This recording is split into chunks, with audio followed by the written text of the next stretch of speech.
Anna Alexieva Repkina. Anna Alexieva Repkina, a lively and sociable woman from Chelyabinsk, Russia, came from a respectable family. With a strong work ethic and a love for travel, rock music, and cats, of which she owned several, Anna was a vibrant personality. She enjoyed capturing special moments through photography and placed deep value on romantic relationships. Her ultimate aspiration was to find true love, settle down, have children, and create a joyful family. Anna's exceptional sense of humor made her delightful company, something her friends and acquaintances often emphasized.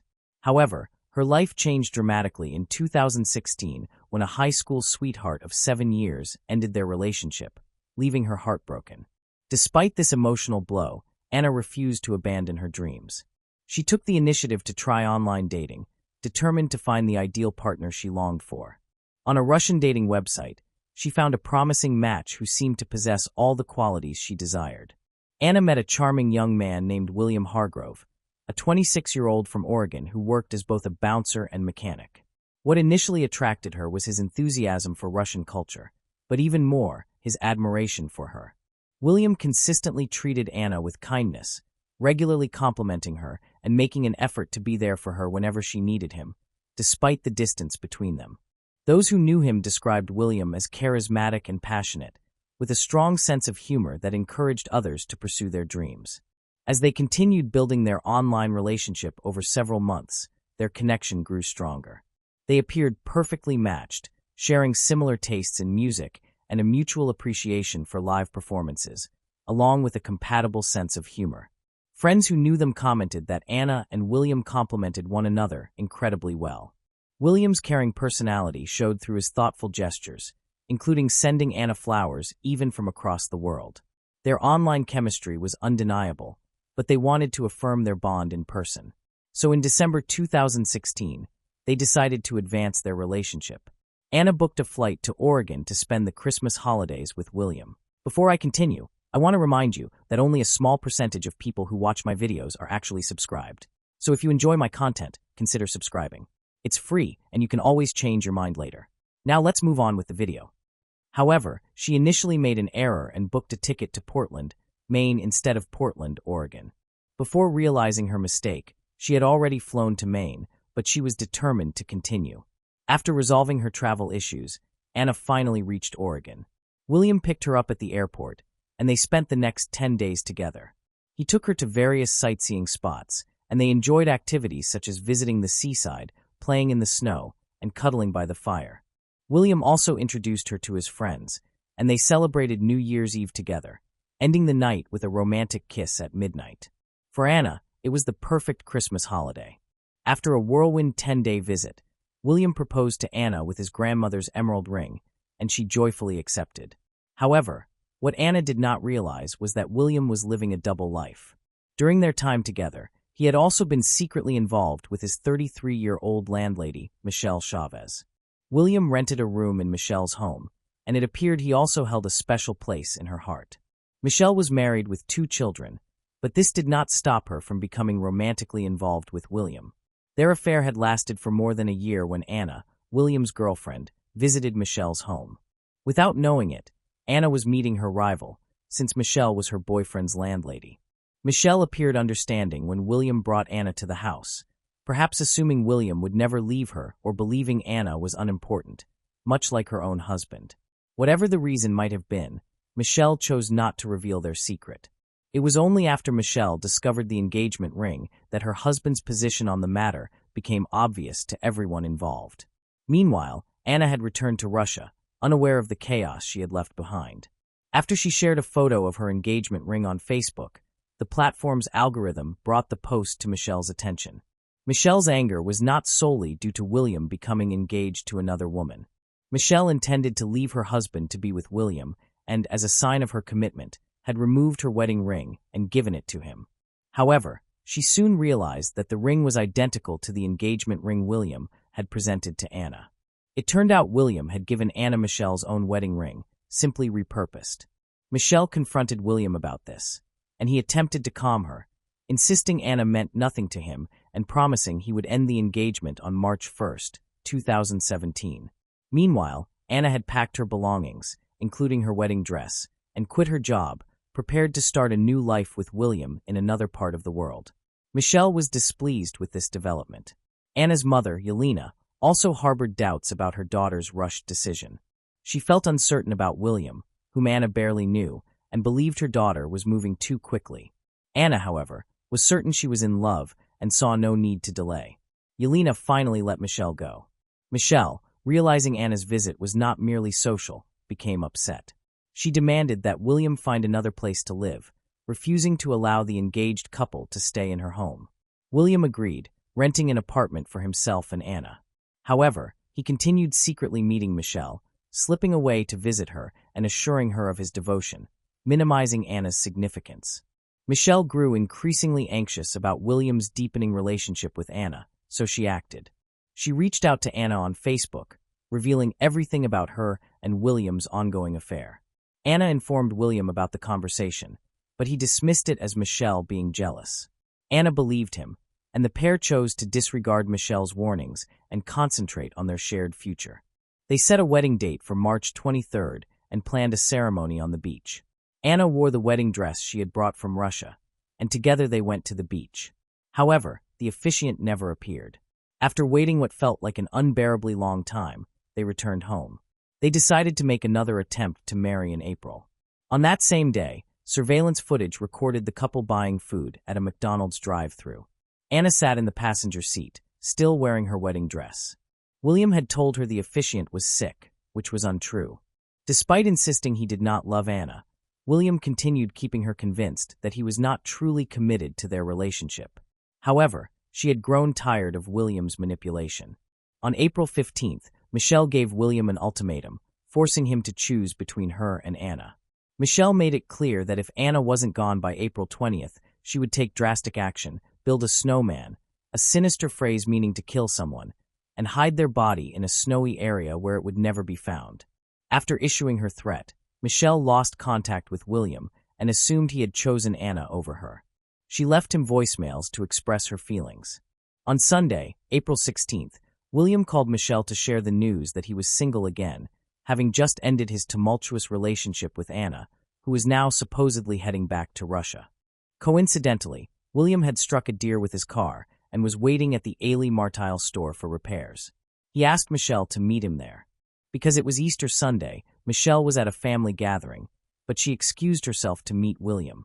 When she arrived, they reconnected by sharing an intimate moment in William's car, reaffirming their strong bond. On April 17th, Anna's body was found in the forest. Initially, investigators were unaware of her identity, as no identification was located with her body, and she had only been in the state for about a month. The crime scene lacked a murder weapon and was scattered with trash. However, among the debris, a clear plastic bag caught their eye. Inside it, they discovered a KFC receipt, an empty Pepsi cup, and a KFC chicken paper bag. The KFC receipt would become the key to solving the case. It contained a date, time, and debit card number that led investigators to Kevin Thomas. When interviewed, Kevin stated that he was William's best friend and had been getting to know Anna. He also explained a weekly tradition he and William shared of eating lunch at KFC every Friday. The receipt, it turned out, was from a purchase made about a week prior to Kevin's interview. The investigation into Anna's death uncovered William's deceitful actions. During questioning, Kevin revealed that William had borrowed his shotgun, claiming he needed to go to the woods to clear his head. However, William never returned the firearm. Police began to suspect William and Michelle after hearing Kevin's statements. Following Anna's death, William's behavior grew increasingly strange and suspicious. He withdrew money from Anna's bank account to settle his debts and was caught on surveillance buying cigars and Star Wars Legos at several stores. William also confided in Kevin that he was impulsively spending money to cope with his emotions. Additionally, he began researching time travel and even contacted strangers on WhatsApp, offering to trade his soul for the chance to go back in time. William hoped to return to April 16th to prevent a situation caused by his best friend's mistake. However, on that day, William was seen crying in the arms of a store employee, claiming his girlfriend had just broken up with him. He had moved back in with Michelle, but was picked up by the police and questioned. Officers asked William where he had been on April 16th, and he claimed he was out driving with Michelle. When asked about Anna, He denied having a romantic relationship with her, insisting they had only gone on 2 dates and he had ended things. According to William, their final interaction occurred in mid-March when Anna accidentally posted their engagement on Facebook, which caused problems with Michelle.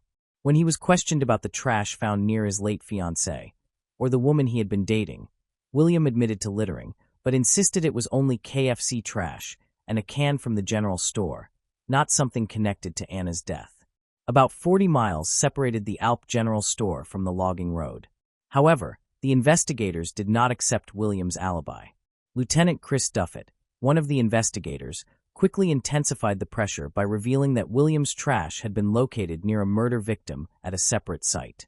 At first, William reacted with shock and heartbreak, pretending disbelief that he was being questioned about a homicide. 2 days after Anna Repkina's body was discovered, her fiancé William Hargrove was arrested for her murder on April 19th. During the investigation, Michelle was also questioned about her whereabouts on April 16th, the date Anna was killed. Initially, Michelle stuck to a rehearsed alibi, asserting that she and William had spent the day together, with William picking her up from her mother's house and taking her on a drive. However, Michelle later altered her story, admitting she had lied earlier. She then claimed that she and William had arranged to meet, but he never called or appeared. When police informed her that William had been taken into custody for murder, Michelle's reaction was surprisingly calm, responding only with okay. The investigator challenged Michelle on her lack of emotion, which eventually caused her to break down, and she tearfully attributed her earlier calmness to being in shock. William Hargrove was indicted on charges of murder, identity theft, and 2 counts of theft in June 2018. His trial began in October 2019, with the prosecution pursuing the maximum penalties for each charge, while the defense argued for a lighter sentence. William's defenders claimed he was innocent and that Melissa, the rejected lover, was the actual perpetrator. However, the prosecution presented a compelling case against William, supported by both motive and evidence. The evidence showed that William had been torn between 2 women, with Anna pressuring him to make a decision. There were records documenting William and Anna driving together in an alone car. On the day Anna was murdered, William's cell phone was tracked to the logging road at 4:30 p.m. The shotgun used to kill Anna was discovered in William's car, with only his fingerprints on the weapon. Despite denying any involvement in Anna's death, William was seen using her money to shop and pay his car insurance, and he was filmed withdrawing cash from an ATM using her card. The prosecution argued that William had driven Anna into the forest, gotten her out of the vehicle, and then executed her with his shotgun. They claimed that William, forced to choose between Anna and Michelle, made a deadly decision. In contrast, the defense insisted their client was innocent. According to the prosecution, the evidence implicated Melissa as the killer. A threat from Melissa to build a snowman with Anna, her cell phone found near the logging road, and Anna's phone discovered in Melissa's home suggested that Melissa had orchestrated the crime. Melissa, who was not charged with any offenses, testified as a witness for the prosecution. She disclosed that she worked as a late-night cab driver and was married to an Oregon State University instructor, but their marriage was loveless and open. She encountered William at a bar where he worked and, with her husband's consent, began a romantic involvement with him. As their bond grew stronger, William rented a room in her house. When Anna came into the picture, Melissa did not feel threatened, having a similar open relationship with William. Melissa stated that by her second visit, she could no longer tolerate the situation, particularly when she noticed her own wedding ring on Anna's finger. Although she had issued William an ultimatum, she played no part in William's actions that harmed Anna. Melissa clarified that she never intended for Anna to be hurt or killed. She denied the defense's claims, asserting that the threat about building a snowman was merely a joke, a light-hearted family remark, even if somewhat extreme. She acknowledged that her cell phone was discovered in the forest, but William was the one who drove her there. She did not know why or what he had planned. Moreover, William had given her Anna's cell phone the day before he was questioned. As his partner, she naturally kept it for him. Melissa's testimony lasted 14 hours, and she was not the only one. Approximately 70 other individuals testified, including Anna's mother, William's best friend and roommate, some of Melissa's family members, and others. Throughout the case, Melissa endured intense scrutiny, especially in her hometown in Oregon, where locals criticized and ostracized her. Melissa had reached a low point and attempted suicide, which fortunately was unsuccessful. The prosecutor commended Melissa's efforts to take responsibility, describing her actions as tough and extremely tough. After a month of court proceedings, the judge instructed the jury to deliver their verdict. The jury deliberated for less than 3 hours before returning a decision. Despite the defense's efforts, they could not prove Melissa guilty of Anna's death. No physical evidence linked Melissa to the crime scene or the weapon used. In fact, she had a solid alibi, celebrating Easter at her mother's house, with multiple witnesses able to confirm her presence. Meanwhile, William maintained his not guilty plea, but the overwhelming evidence against him resulted in his conviction on all charges. He was sentenced to life imprisonment with the possibility of parole after 25 years. Anna's attorney announced intentions to appeal the verdict. Notably, the jurors formed a strong bond during the trial. After its conclusion, they visited the logging trail where Anna's life was tragically ended to pay respects to her memory. Anna will be remembered as a brave young woman who left her home in Russia to build a new life in the United States. She was a loving individual who openly shared her affection with others. She was cherished by many during her life, and her memory will continue to be honored and loved. The prosecutor, Amy Matsuko, stated. Moving on to the next case. The case of Cassie Farrington. Cassie was born on December 22, 1990, in Virginia. She was the second of 4 children born to Chuck and Darlene Brooks. Cassie performed exceptionally well in school and was an active student, becoming a member of the National Honor Society and taking part in sports. Her original ambition was to pursue a career in medicine. However, when Cassie turned 16, her life changed drastically. She became pregnant, which forced her to alter her future plans and goals. Several major shifts in Cassie's life happened during the following month. Cassie finished high school, gave birth to a baby, married Bradley Farrington, and moved out of her parents' home, all within a short period of just 1 month. A few years later, she had another child. But as time passed, her family life began to fall apart. Eventually, the marriage ended in divorce. Despite this, she carried on, raising her 2 young children in Silver City, a small town with roughly 10,000 residents. At 22, she worked as a nurse at the local hospital and rented a home from a coworker. When she turned 23, Cassie began a new relationship with a man named David Barry. He quickly bonded with her children, and she felt thankful for how well things were going. Instead of rushing ahead, they concentrated on establishing a life together as a family unit. Cassie confided to her loved ones and coworkers that David had brought joy to both her and her children, and she felt hopeful that this new relationship would finally bring the peace and happiness she had been missing after her earlier failed marriage. On March 24, 2014, Cassie called her parents after completing her night shift at the Silver City Hospital. They talked for a few minutes, during which she mentioned her plan to drive home, collect her children, and take them to school. Afterward, she intended to come back home and rest for a couple of hours before picking her children up from school later that same day. School employees phoned Cassie's parents when they were unable to reach her. Her children had finished their classes, but Cassie had not appeared to pick them up. Cassie's mother attempted calling her, but there was no answer. Assuming Cassie might have overslept after working a night shift, her mother asked Cheryl, her landlord, to check whether Cassie was home and if she was all right. Cheryl went to the house and knocked on the door, but nobody responded.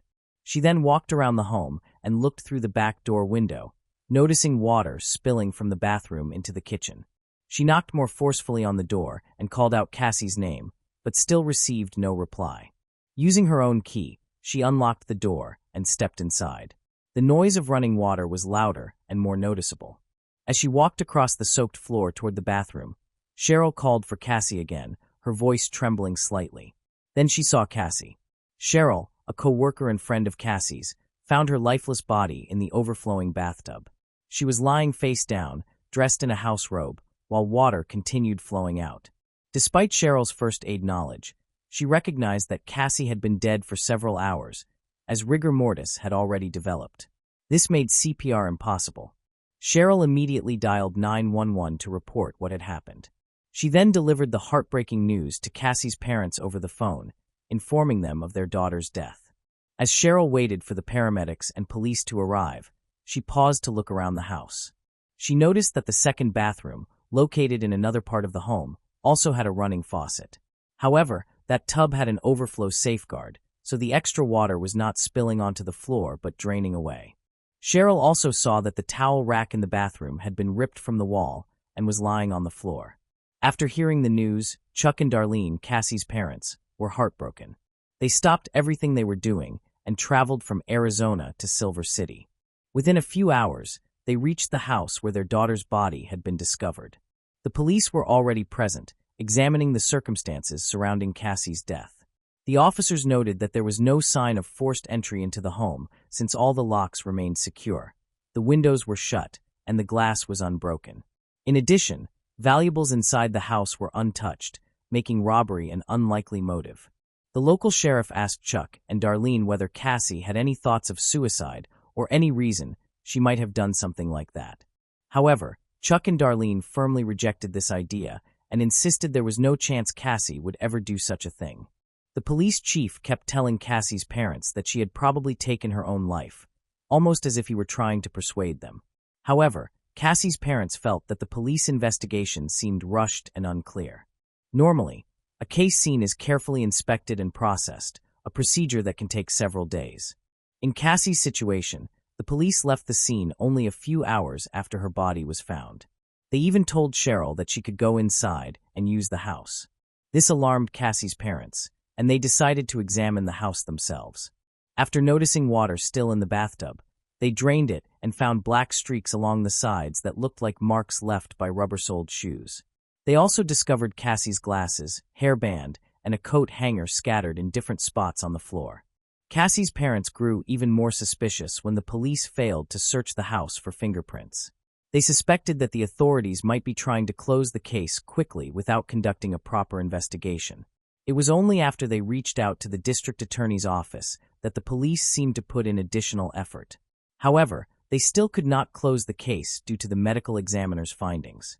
The autopsy report revealed that Cassie had multiple bruises on her body, especially around her neck. The examiner determined that her death was a homicide. However, the investigation was made more difficult by the property owner having cleaned and completed some repairs after the incident. This meant the original crime scene had been disrupted, which could affect the progress of the investigation. Cassie's parents were met with silence from law enforcement as the months continued to pass. The police did investigate David Berry, a man Cassie had been seeing before her death, but he was quickly dismissed as a suspect because he had a solid alibi. However, as time went on, Cassie's parents became increasingly upset with the local police, feeling they were not doing enough to solve the case. Their frustrations pushed Chuck and Darlene to request a meeting with the chief district attorney to express their dissatisfaction with how the investigation was being handled, especially regarding Detective Jose Sanchez. After examining the case file, the district attorney agreed with the parents, discovering that Jose had made several mistakes. Because of this, Jose was taken off the case, and a more seasoned detective took over. From the beginning, Cassie's family and friends believed that her ex-husband, Bradley Farrington, was responsible for her death. At the time Cassie died, she and Bradley were locked in a heated custody dispute over their children. And Bradley had the most to gain from Cassie's death because he would win custody of the child. Bradley Farrington, a former Silver City police officer who had retired only a few months before Cassie's death, had a good relationship with investigators, which prevented him from being viewed as a suspect. However, Bradley clearly had a motive for the crime and possessed the knowledge needed to destroy evidence. He fully understood police procedures and how to erase his tracks. For instance, the bathwater would eliminate any remaining DNA evidence on the body, along with removing shoe prints on the floor. Since Cassie knew Bradley well, she likely would have opened the door for him. Sadly, because of the poor handling of the investigation by the local police, any evidence connecting Bradley to the crime scene was destroyed and could not be recovered. The only possible way to hold Bradley responsible was through eyewitness testimony. Cassie had told her parents about the abuse their family suffered from Bradley and that he often acted superior because of being a police officer. Cassie lived in constant fear, and Bradley's friends were officers as well, leaving her with no one she felt she could turn to for help. She had confided in co-workers about Bradley's threats, including his ominous claim that he would make her disappear without a trace. Tragically, her life was taken, and she was found dead on March 24, 2014. 19 months later, on October 23, 2015, 28-year-old Bradley Farrington was arrested in connection with Cassie's death. Although Bradley remained a suspect, the local police mishandled evidence, leaving nothing that directly connected him to the crime. Because of this, the judge ruled that previously recorded statements from Cassie could be used as testimony during the trial. During the trial, numerous witnesses testified, including Cassie's parents, friends, and co-workers, all of whom she had confided in about the abuse she experienced at Bradley's hands. Notable among the witnesses was Dr. Michael Hunter, a well-known forensic expert from San Francisco. With more than 20 years of experience, Michael showed the jury autopsy photographs and concluded that Cassie most likely died from strangulation. Cassie had injuries on her neck, which supported this conclusion. After a warrant had been issued for Bradley's arrest, Jose Sanchez, who had originally handled the case, appeared in court. Jose stated that he had never considered Bradley Farrington a suspect because he felt there was no reason to, and he also testified that no fingerprints belonging to Bradley were found in Cassie's home. The crime scene was unusually clean, Jose explained.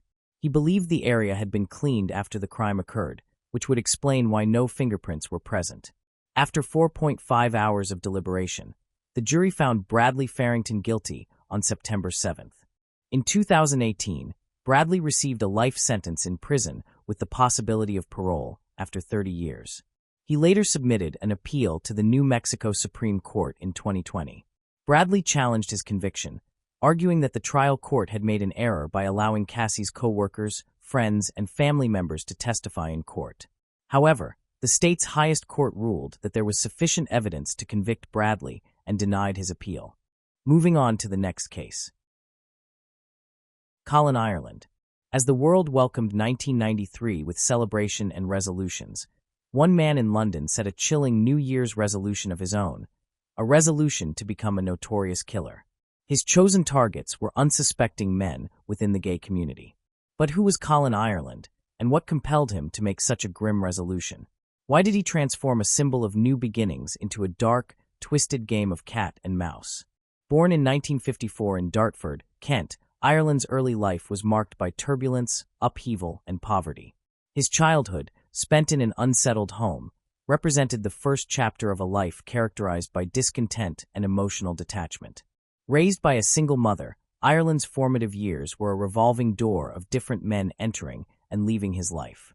This instability laid the foundation for a personality that craved control, a trait that would later manifest in the most sinister ways. His parents had been unmarried teenagers, only 17 years old. His father left soon after his birth, and Ireland never knew his identity. Due to his mother's financial difficulties, they were forced to move frequently. Despite these hardships, Ireland maintained a close relationship with his mother, remembering her as affectionate and caring. Ireland recounted that as a child, he was a thin, lanky little boy, often targeted by schoolyard bullies. This led him to miss school frequently. Consequently, he received a limited education, became withdrawn and melancholic, and chose his friends from among the least threatening children. As a teenager, Ireland found himself entangled with the law. Although his early offenses were petty, they revealed a deeper internal struggle, a struggle for identity and a desperate desire to assert significance in a world where he felt invisible. Repeatedly in trouble of his own making, Ireland was sent to borstalls and prisons for theft, robbery, blackmail, and burglary. At 16, he ran away to London and frequented an amusement arcade with a notorious reputation, where young boys were targeted by pedophiles. Ireland was approached by some of them. Additionally, one of his jobs was as a bouncer at a gay club, which is where he developed an understanding of gay subcultures. Reflecting on the 1970s, Ireland described it as the lost period, common among those who suffer from psychopathy. Much of the 1970s passed in a blur between periods of incarceration. I spent my time detached and wandering, he later recalled. In 1982, Ireland married Virginia Zammit, who was confined to a wheelchair. A colleague who visited the couple witnessed a seemingly pleasant family life. The marriage ended in divorce 5 years later following Ireland's adultery. In 1989, he married Janet Young. The marriage was abusive, and after 4 months, he abruptly left while she was away for the weekend, stealing over £10,000 from her account and leaving her financially destitute. He relocated to Southend-on-Sea, Essex, approximately 60 kilometers east of London, initially living in a hostel before moving into his own flat. It was in this flat that Ireland resolved to become a serial killer as his New Year's resolution. Drifting through adulthood, Ireland's life became a patchwork of odd jobs and short-lived relationships. Yet beneath this surface of normalcy, a growing fascination with infamy and a desire to carve his name into criminal history steadily intensified. Ireland immersed himself in the dark world of serial killers, not with fear, but with analytical curiosity. What motivated them? How did they avoid capture? These were the questions that consumed him. He spent countless hours reading about serial killers and studying geographic profiling, which led him to decide that he would commit his murders far away from his home. Typically, a killer operates within a radius of about 7 miles from where he lives. That is why Ireland chose London as the site for his crimes. He also planned to have at least 5 victims because he had read that a killer needs that number to be considered a serial killer. The year 1993 saw a horrifying chain of crimes that shook the foundation of London's LGBTQ+ community. Colin Ireland, a man whose ordinary appearance concealed a sinister plan, launched a calculated campaign of terror, carefully planning and executing a series of murders with chilling precision. Ireland's hunting ground was London's vibrant gay scene. He frequented the Culhern pub, a well-known gay bar, seeking out potential victims. Here, amid the pulsing music and crowded floors, Ireland would select and watch his targets, plotting their fates with cold indifference. Ireland looked for men who preferred the passive role and enjoyed S&M, so he could restrain them easily while they believed it was part of a sexual encounter. Patrons of the pub wore color-coded handkerchiefs to signal their sexual interests. Ireland presented himself as a dominant partner. His first victim, Peter Walker, was a 45-year-old choreographer.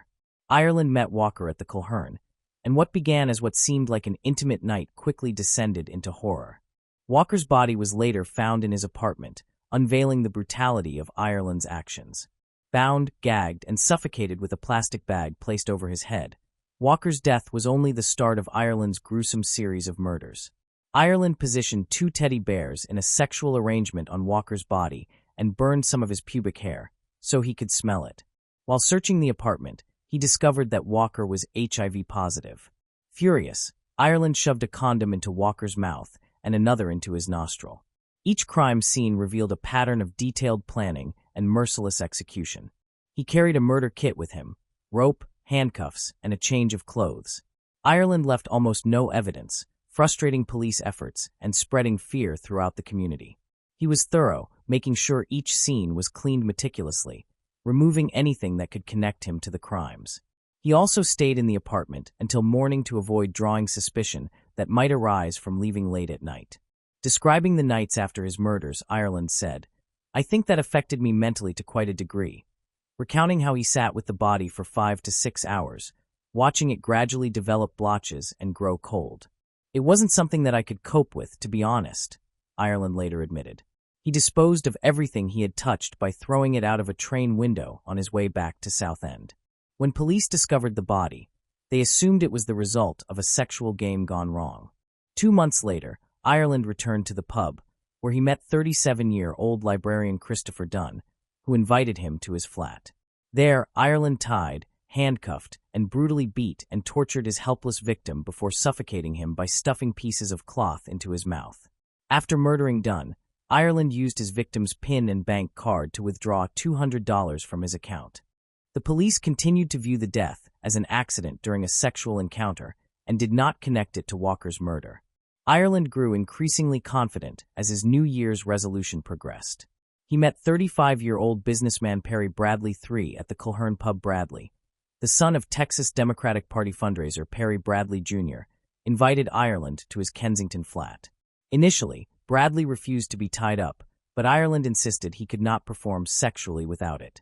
Bradley reluctantly agreed, after which Ireland demanded his money and PIN, claiming he was a thief.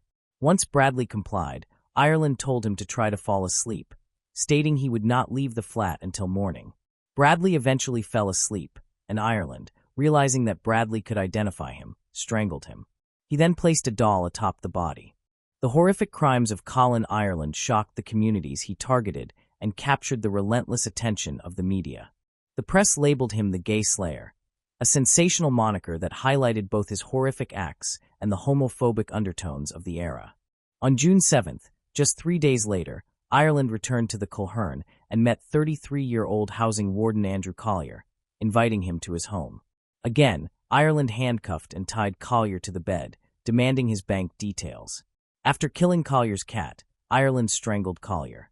He placed a condom on Collier's penis, fastened the dead cat's mouth over it, and inserted the cat's tail into Collier's mouth. On June 15th, Ireland targeted 41-year-old Met Maltese chef Emmanuel Spiteri.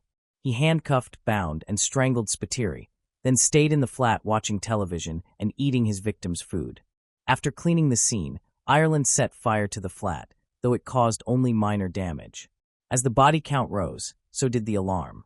The gay community, already marginalized, found itself terrorized by a predator who moved among them unseen and unknown. But what was the motive behind these heinous acts? Was it rooted in deep-seated animosity toward the gay community, or was it a cold, calculated plan? What critical mistakes did Ireland make, and how did they ultimately lead to his capture? As the death toll climbed, London's Metropolitan Police found themselves confronting a cunning predator. The investigation into Colin Ireland's crimes became a race against time, a complex puzzle that required not only diligence but innovation in the face of a killer who always seemed one step ahead. At the outset, the investigation faced major obstacles. Ireland's careful planning and meticulous cleaning of each crime scene left investigators with frustratingly few clues. The killer's methodical strategy of concealing his identity and movements added to the difficulty, turning the case into a labyrinthine challenge. Detectives noticed a disturbing pattern. All the victims were men from the gay community, discovered dead in their own homes, a sign of trust that had been brutally exploited. This realization narrowed the investigation to London's gay scene, especially around the Culhern pub, where Ireland selected his victims. The breakthrough arose from meticulous police work and a stroke of luck. A forgotten fingerprint at a crime scene, a chance appearance on one of London's earliest CCTV cameras. These were the pivotal moments that began to unravel Ireland's web of deception. While Ireland and Andrew Collier were in Collier's flat, they heard a noise outside and approached the window. Ireland grabbed a horizontal metal bar across the frame and forgot to wipe it clean. The police later recovered these fingerprints. Finally, Ireland was caught on CCTV. Some witnesses said Spiteri had left the Culhern with a man. Investigators then traced his route home.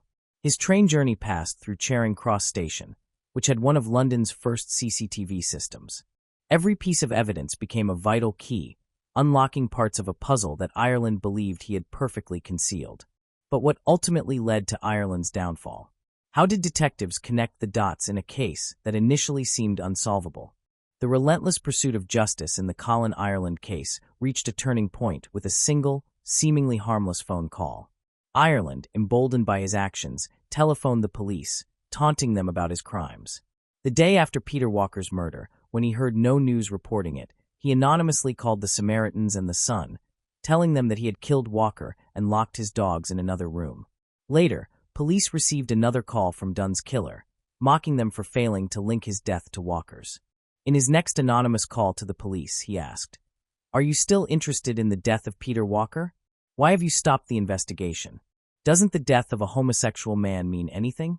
I will do another. I have always dreamed of doing the perfect murder." After Collier's death, Ireland phoned Kensington police and said that he had killed 4 men and they needed to stop him. He told them he had read many books on serial killers and warned that if they didn't stop him, it would become one a week. He said he had studied the FBI manual, Whoever Fights Monsters, by former FBI agent and serial killer specialist Robert Ressler. "I have got the book," he said. "I know how many you have to do." Ireland later admitted that the TV crime series The Bill had also provided him with many of his ideas and police evasion techniques. Forensic psychologist Professor Michael Brooks remarked that simply reading books about serial killers does not mean someone intends to become a serial killer themselves. But if that is your intention, then genuinely reading books can provide you with an understanding of the methods serial killers have used before. Equipped with this new information, the police increased their efforts. A suspect began emerging from the darkness. It was a pivotal moment in the inquiry, a clue they urgently required. On the 19th of July, 1993, Ireland visited his solicitor. He claimed that he appeared on the CCTV, but insisted he had not murdered Spiteri. He went to his apartment for sex, yet another man was present. He refused a threesome and departed. The investigation shifted dramatically as officers connected Ireland's fingerprint to the Collier crime scene. His capture became a moment of victory mixed with chilling horror as the full scope of his crimes was revealed. Ireland's arrogance, combined with sophisticated police methods and crucial clues, helped bring the murderer to justice. The arrest of Colin Ireland represented far more than the end of a manhunt. It marked a moment that offered a degree of closure to the victims' families and a community rattled by fear. It also sparked essential discussions regarding the protection of marginalized communities. The trial of Colin Ireland was poised to be a gripping segment of British legal history, raising issues about the essence of evil and the mind of a man who pursued notoriety through savagery. What disclosures would his trial uncover? A legal process that would expose the complete extent of his terrifying crimes had only started. The trial became a careful examination of Ireland's deeds, each day exposing more about the person behind the killings. The prosecutors presented a case supported by strong evidence. Ireland, confronted with overwhelming proof, made a choice that shocked everyone in the courtroom. He admitted to his crimes, describing them with a chilling detachment that sent chills through everyone present. His confession was more than a statement of guilt. It was a terrifying account of his deliberate and savage behaviors. Ironically, by pleading guilty to all the murders and confessing, Ireland sidestepped the publicity he craved so intensely. The core of the trial, however, rested in the narratives of the victims. Their lives, stolen so tragically, remind us of the human cost of hatred and bias. Were these 5 murders the only crimes Ireland committed, or had he killed others? Serial killers frequently conceal some of their murders from the authorities to maintain a feeling of power over them, even while imprisoned. In January 1993, shortly after Ireland's resolution, police discovered a dead gay man in his Soho residence. They suspected that Ireland might have been responsible. However, the gay slayer never acknowledged this killing. Along with his other intended victims, a dangerous shadow fell over Hollywood actor Tom Cruise. In a chilling stroke of fate, Cruise, then at the peak of his career and married to Nicole Kidman, barely avoided a potentially deadly encounter. As statements and later released police files indicated, Ireland had noticed Cruise in a London bar in 1993. Motivated by a dangerous and misguided assumption, Ireland wrongly believed Cruise was gay and planned to make him one of his targets. The killer's malevolent scheme was unexpectedly foiled. Cruise, perhaps sensing that something was wrong or merely coincidental in his timing, departed the bar abruptly, avoiding Ireland's grasp. Ireland's conviction was inevitable, yet the sentencing phase remained a critical moment. The judge, in a powerful statement, denounced Ireland, emphasizing the severity and premeditated nature of his crimes. The judge described Ireland as exceptionally terrifying and dangerous. He told him that taking 1 human life is an outrage, taking 5 is carnage, and in his view, it was absolutely clear that Ireland should never be released. Ireland received 5 life sentences for the murders. However, the narrative does not conclude with Ireland's conviction. Unconfirmed reports suggest that Ireland strangled his cellmate, a convicted child killer, at Wakefield Prison in Yorkshire. Subsequently, he was moved to maximum security accommodation at Whitemoor Prison in Cambridgeshire, placed in a private cell of his own. His pattern of victim selection, meticulous planning, and psychological manipulation of law enforcement are now analyzed in criminal psychology courses worldwide. Additionally, the investigation into Ireland's crimes underscored the significance of community involvement in criminal cases. The breakthroughs in this case resulted not only from police work, but also from the cooperation of a community terrorized by his actions.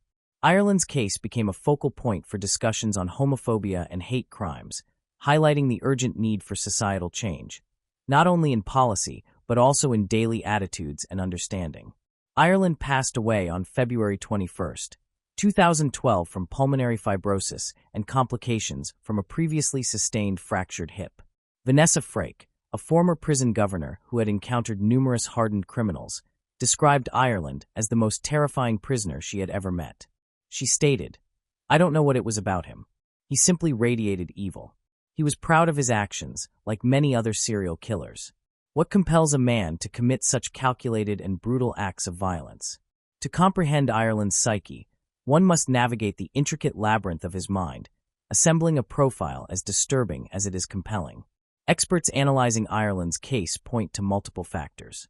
His troubled childhood, characterized by instability and the absence of a father figure, may have planted the seeds for his later behavior. Yet it was his profound desire for recognition, a craving to leave a mark on the world, that propelled him into the depths of serial killing. Ireland's systematic approach to his crimes indicates a high degree of intelligence and careful planning. He studied serial killers, not with horror, but with the curiosity of a scholar. He learned from their errors, aiming not only to avoid capture but also to perfect the art of killing. His methodical approach provides a chilling insight into the mind of a serial killer. His drive for control and recognition, combined with his ability to integrate into society, challenges conventional understandings of criminal behavior. Forensic psychologists propose that Ireland's selection of victims from the gay community was strategic rather than personal. He perceived them as easy targets, vulnerable due to societal marginalization.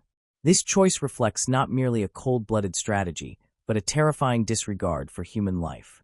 He remarked regarding his victim selection, "I thought to myself, if I wasn't approached, something wouldn't have happened. I would have continued on my way, and nothing would have occurred." Forensic psychologist Professor Michael Brooks explained that what Ireland does is minimize the risk of selecting an unsuitable victim, or someone unlikely to respond, by not choosing those who did not approach him. Perhaps the most frightening aspect of Ireland's psychology is his complete lack of remorse. His confessions were entirely devoid of emotion, his accounts of the crimes clinical and detached. This emotional detachment suggests a potentially psychopathic personality, in which empathy and conscience are strikingly absent. Detective Inspector Martin Finnegan stated that Ireland was extremely factual about his actions, as if describing someone else's activities. There was absolutely no compassion whatsoever. He detected very little hatred. It was simply matter of fact, like going to the shops to buy something, then entering the flat and killing someone. In many cases, murderers who kill gay individuals are themselves gay, and those overtly homophobic are frequently secretly gay.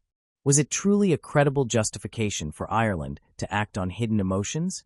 Ireland likened the thrill of his first murder to the sensation of losing his virginity.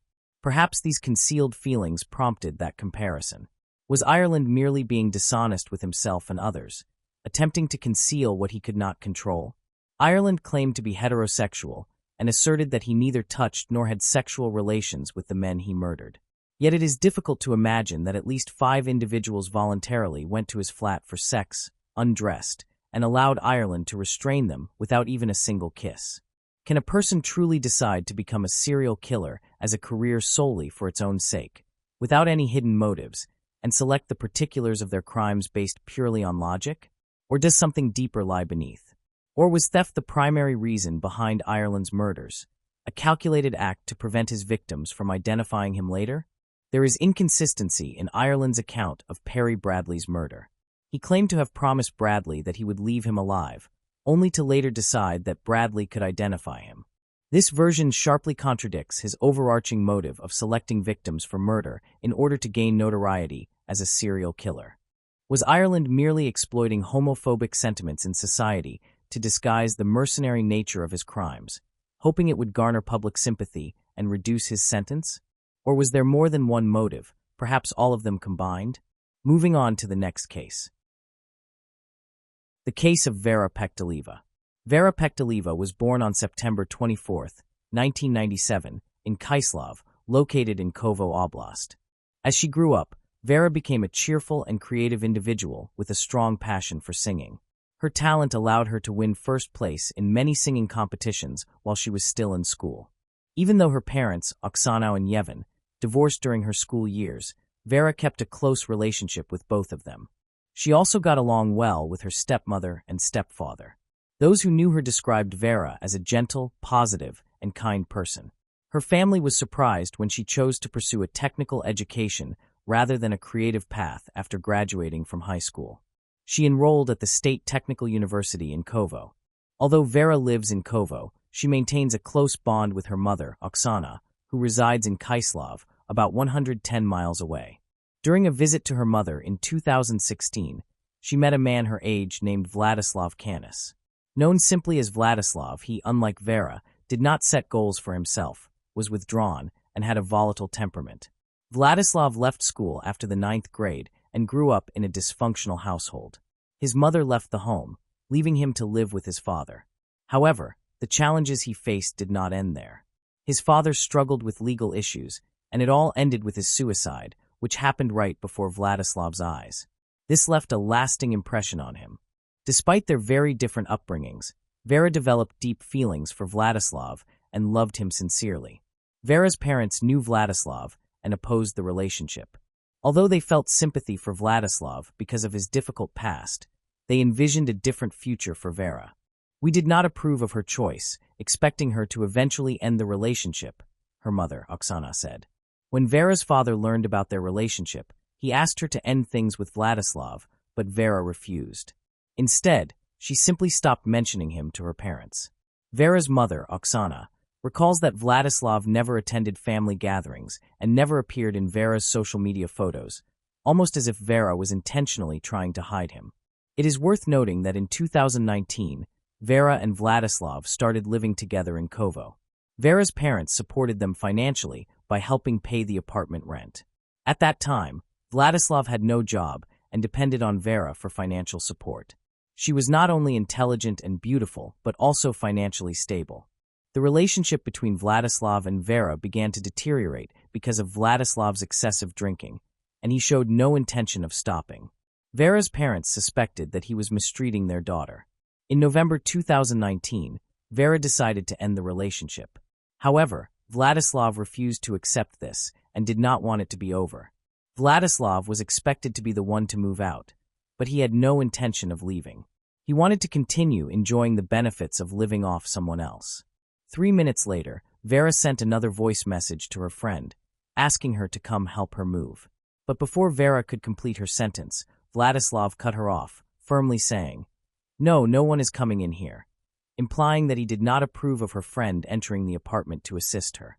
At about 5:15 p.m., Vera quietly asked her friend to come, presumably because she needed help. She spoke softly, likely to avoid Vladislav hearing her. 10 minutes later, at 5:25 p.m., Vera sent another voice message. This time, Vladislav replied loudly, telling Vera's friend not to come over and to wait for Vera to text her. Nearly 2 hours later, at 7:19 p.m., Vladislav took control of Vera's phone, sending a voice message himself. From that moment on, Vera no longer had access to her phone and was left alone with Vladislav. At 3 a.m., chaos erupted when neighbors on the same floor were awakened by horrifying screams coming from apartment 738. A witness described the scene as a massacre, vividly recounting the horrors unfolding before them. The screams were overwhelming, drawing a crowd of about 15 people into the hallway near the apartment. Among them was Vladislav's brother, who had heard Vladislav say he was going to kill Vera. Realizing the urgency, he understood that immediate action was necessary. However, the iron door of the apartment proved to be a major obstacle. The neighbors began searching for tools that could help them break down the door and put an end to the tragedy unfolding inside. Throughout this time, Vera's screams of agony continued to echo from the apartment. A serious issue arose when the police failed to respond quickly to the emergency calls. Around 3 a.m., multiple people contacted emergency services after witnessing a traumatic situation involving Vera and her ex-boyfriend, Vladislav. Despite receiving numerous calls, the police did not arrive until 6:30 a.m., a delay of 3.5 hours. Vera's neighbors, desperate for help, called emergency services 7 times. As Vera fought for her life, no one came. The final words the neighbors heard from Vladislav were, "Vera, forgive me, I love you very much." As the situation became more dire, the neighbors located a crowbar in a nearby parking lot and used it to break down Vera's door. Sadly, they were met with a devastating sight. Vera lay motionless, while Vladislav was found drunk in the bathroom. Meanwhile, the neighbors had tried repeatedly and unsuccessfully to get help from the police. Operators at 112 had been socializing, laughing, drinking tea, and chatting about their personal lives, appearing annoyed that they were being disturbed. Police arrived only after being informed that Vera had died. Initially, they blamed their late response on a lack of fuel in one of their vehicles and insufficient officers on duty due to other emergencies. The 112 operator and the police officer on duty that night were both brought to trial. Police station footage released during the investigation revealed their indifferent behavior. Vladislav's testimony confirmed that there had been no conflict between him and Vera until 5 a.m. He recalled an argument with Vera on December 15, 2019, which happened because he wanted to go to a nightclub and she refused. This event was not the beginning of their problems, since Vera had mentioned wanting to end their relationship a month earlier. She had also begun spending more time in Kaislav and less time with him. Vladislav also learned from a mutual friend that Vera had been involved with another man named Alexander from Kaislav. Although he did not know Alexander, Vladislav still wanted to discuss the matter with Vera. Despite the tension, they continued living in the same apartment and stayed in contact by phone. After an argument on December 15, 2019, Vera left the apartment, taking some of her belongings with her. On January 12, 2020, he contacted Vera to offer help in moving the rest of her things to a new apartment.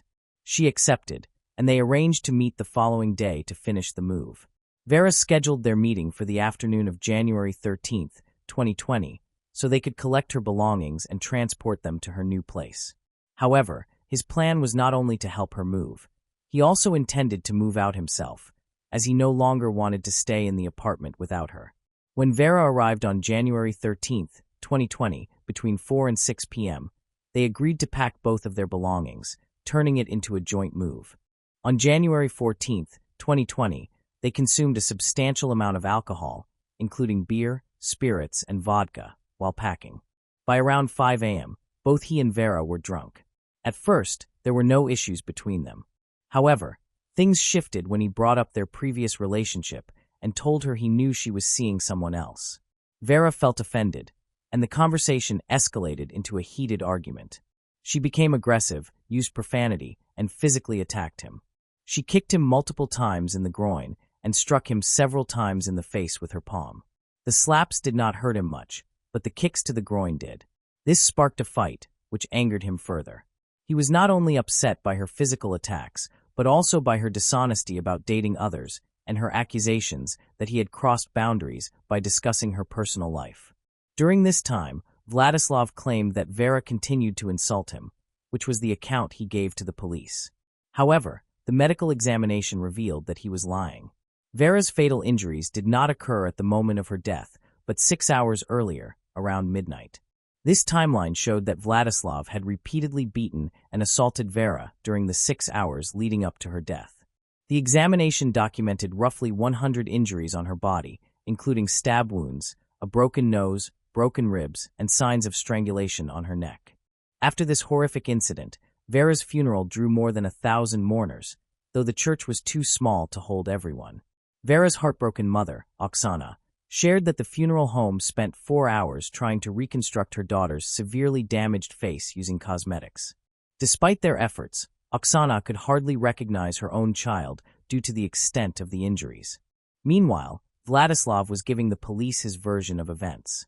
Naturally, he attempted to minimize his involvement in the crime. Additionally, the presence of Vladislav's brother at the scene raised many questions, since he lived in another city. Vladislav provided an explanation for his brother's presence. According to him, after the incident, he contacted his brother and told him that Vera was no longer breathing. His brother advised him to call an ambulance and try performing artificial respiration and first aid on her. However, phone records showed that Vladislav had called his brother around midnight and told him he intended to kill Vera. During the interrogation, he was questioned about the injuries found on Vera's body. In response, he said it was likely that he had inflicted them, although he did not remember how many times he had struck her. The injuries documented by the expert could have been caused by him. He admitted to inflicting all the injuries listed in the report. During the altercation, his primary aim was to silence her, and he did not think about Vera's pain. Vera screamed and insulted him throughout the fight. He made it clear that he did not derive pleasure from hitting her. Instead, he wanted her to stop screaming. The investigation also revealed that the police and emergency service personnel had been negligent. Despite this, they were not suspended during the investigation and continued to justify their actions. The prosecutor sought actual prison terms for the 5 defendants, but the judge decided to reduce the sentences to between 1.5 and 2 years of suspended imprisonment. In addition to the sentence, the court ordered each police officer to pay about $350 to the victim. The police department was also required to pay about $111,000. Russia uses the ruble as its currency, but I converted the amounts to US dollars so everyone can understand them. The indictment stated that the police had access to gasoline, and even if they had not, they should have taken appropriate measures to address the situation. Moreover, the police refused to cooperate with the investigation and did not accept responsibility for their actions. According to their account, when witnesses reported hearing a woman's desperate cries for help, the police team was at another location investigating the discovery of a man's body. We will likely never know what truly happened that night. Vera had planned to move out of the apartment and had even asked a friend for help. Because of this, it can be assumed that Vladislav forced Vera to drink alcohol or poured alcohol into her mouth while she was unconscious. This allowed him time to create a story that portrayed the events as unintentional.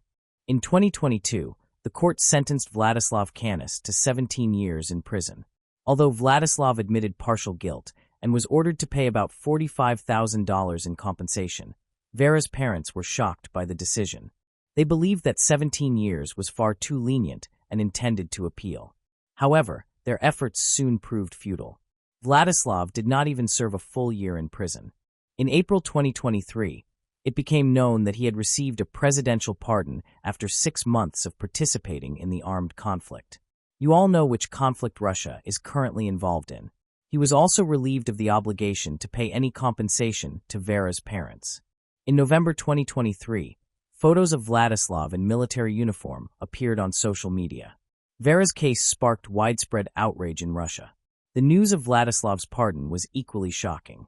Here is what the Russian presidential press secretary said on the matter. The pardon process involves several steps. First, the convicted person must publicly admit guilt. This initial decision is then made by the Federal Penitentiary Service, followed by reviews at the regional and federal levels, and then by the Central Committee. Only after passing these stages does the president consider the case. In addition, convicted individuals, including those who committed serious crimes, can be redeemed through acts of bravery on the battlefield, risking their lives under fire. This can be seen as a way for them to atone for past mistakes. Imagine the painful emotions Vera's parents must have felt when they learned that the person responsible for taking their daughter's life had been given a second chance. In sharp contrast, Vera will never have the opportunity to start anew, as her life was tragically cut short, leaving her with no chance of redemption. Moving on to the next case. The case of Vera Pektuleva. Vera Pektuleva was born on September 24, 1997, in Kyslov, located in Kovo Oblast. As she grew up, Vera became a cheerful and creative individual with a strong passion for singing. Her talent allowed her to win first place in many singing competitions while she was still in school. Even though her parents, Oksana and Yevhen, divorced during her school years, Vera kept a close relationship with both of them. She also got along well with her stepmother and stepfather. Those who knew her described Vera as a gentle, positive, and kind person. Her family was surprised when she chose to pursue a technical education rather than a creative path after graduating from high school. She enrolled at the State Technical University in Kovo. Although Vera lives in Kovo, she maintains a close bond with her mother, Oksana, who resides in Kyslov, about 110 miles away. During a visit to her mother in 2016, she met a man her age named Vladislav Canis. Known simply as Vladislav, he, unlike Vera, did not set goals for himself, was withdrawn, and had a volatile temperament. Vladislav left school after the 9th grade and grew up in a dysfunctional household. His mother left the home, leaving him to live with his father. However, the challenges he faced did not end there. His father struggled with legal issues, and it all ended with his suicide, which happened right before Vladislav's eyes. This left a lasting impression on him. Despite their very different upbringings, Vera developed deep feelings for Vladislav and loved him sincerely. Vera's parents knew Vladislav and opposed the relationship. Although they felt sympathy for Vladislav because of his difficult past, they envisioned a different future for Vera. "We did not approve of her choice, expecting her to eventually end the relationship," her mother, Oksana, said. When Vera's father learned about their relationship, he asked her to end things with Vladislav, but Vera refused. Instead, She simply stopped mentioning him to her parents. Vera's mother, Oksana, recalls that Vladislav never attended family gatherings and never appeared in Vera's social media photos, almost as if Vera was intentionally trying to hide him. It is worth noting that in 2019, Vera and Vladislav started living together in Kovo. Vera's parents supported them financially by helping pay the apartment rent. At that time, Vladislav had no job and depended on Vera for financial support. She was not only intelligent and beautiful, but also financially stable.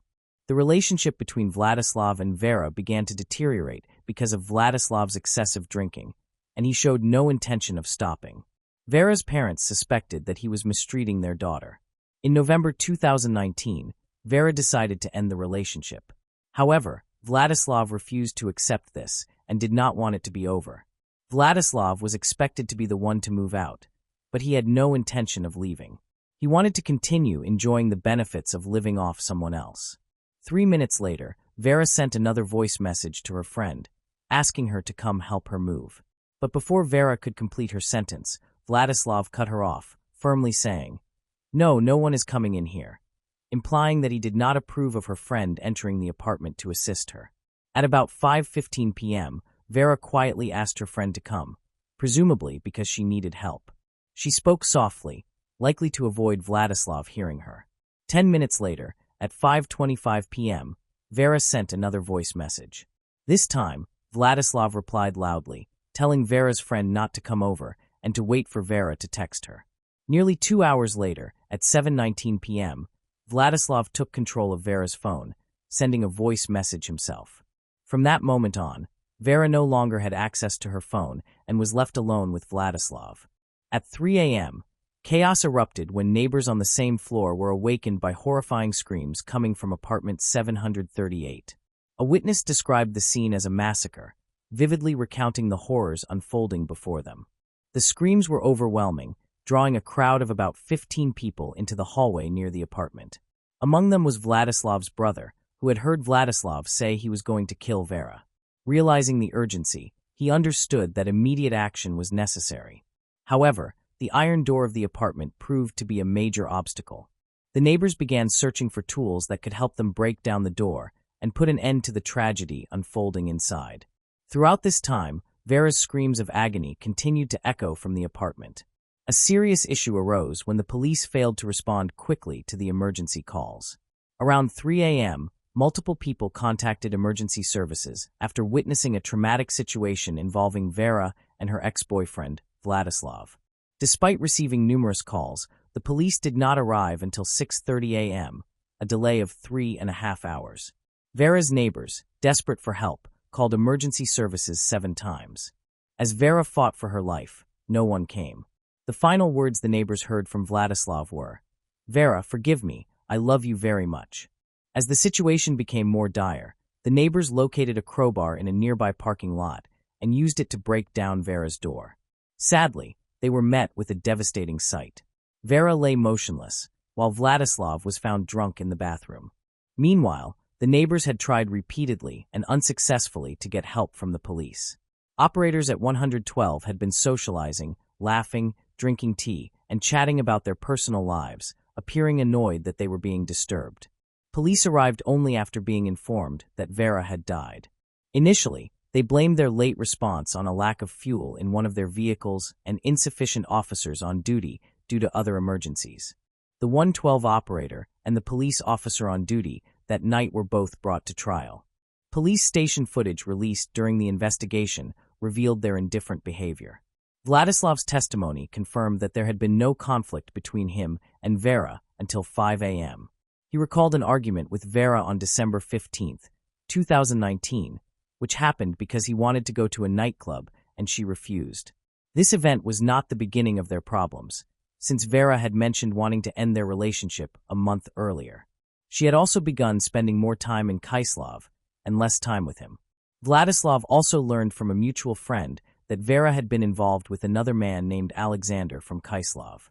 Although he did not know Alexander, Vladislav still wanted to discuss the matter with Vera. Despite the tension, they continued living in the same apartment and stayed in contact by phone. After an argument on December 15, 2019, Vera left the apartment, taking some of her belongings with her. On January 12, 2020, he contacted Vera to offer help in moving the rest of her things to a new apartment. She accepted, and they arranged to meet the following day to finish the move. Vera scheduled their meeting for the afternoon of January 13, 2020, so they could collect her belongings and transport them to her new place. However, his plan was not only to help her move.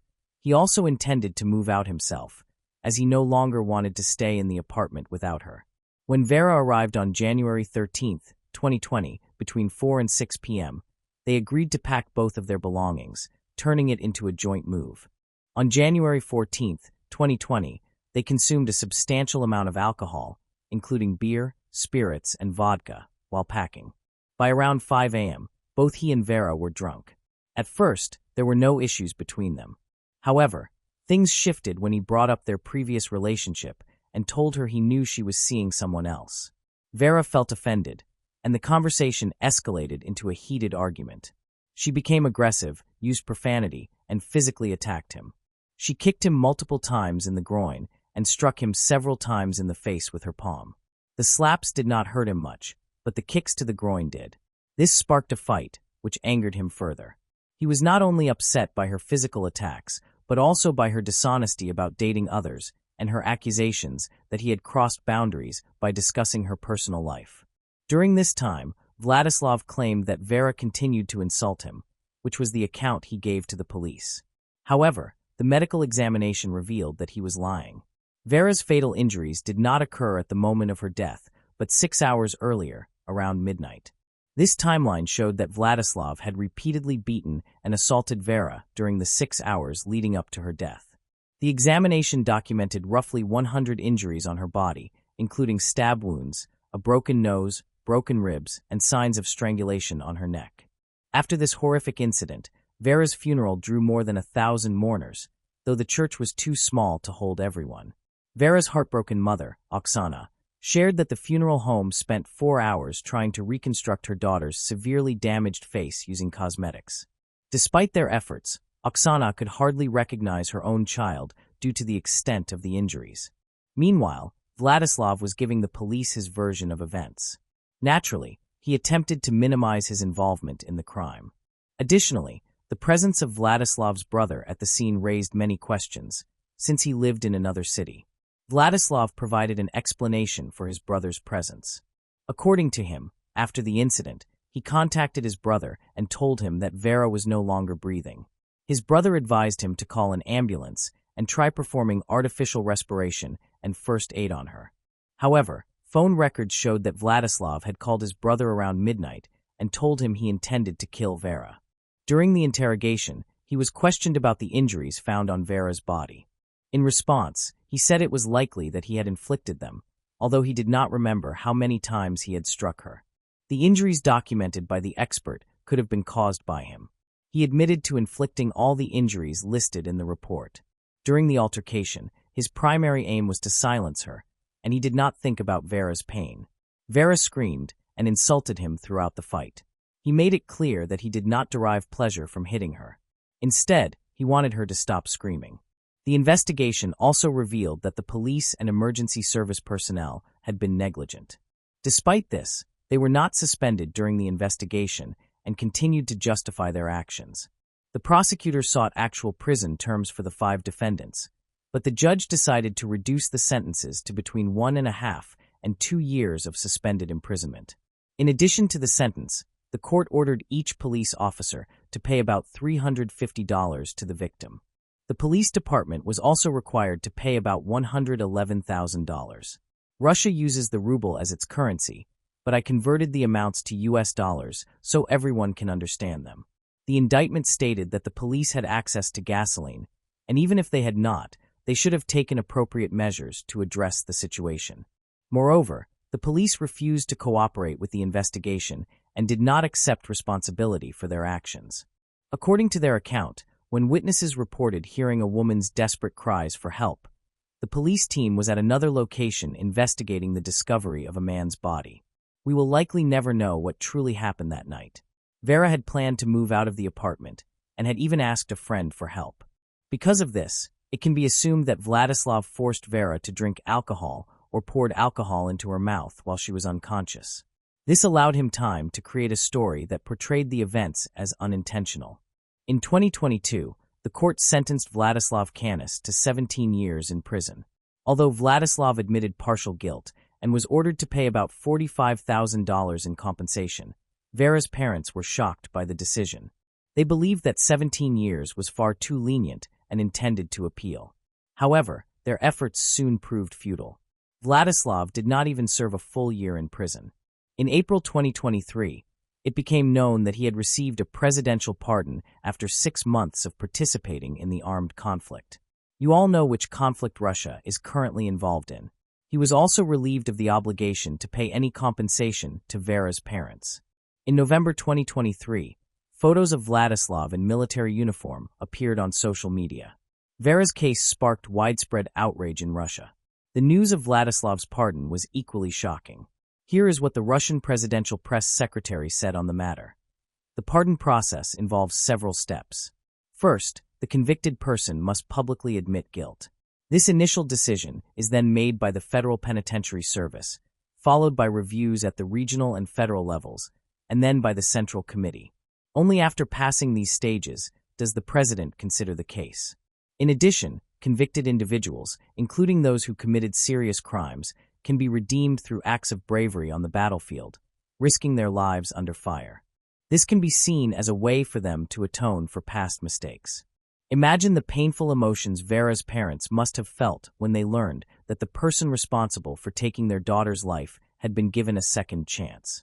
In sharp contrast, Vera will never have the opportunity to start anew, as her life was tragically cut short, leaving her with no chance of redemption.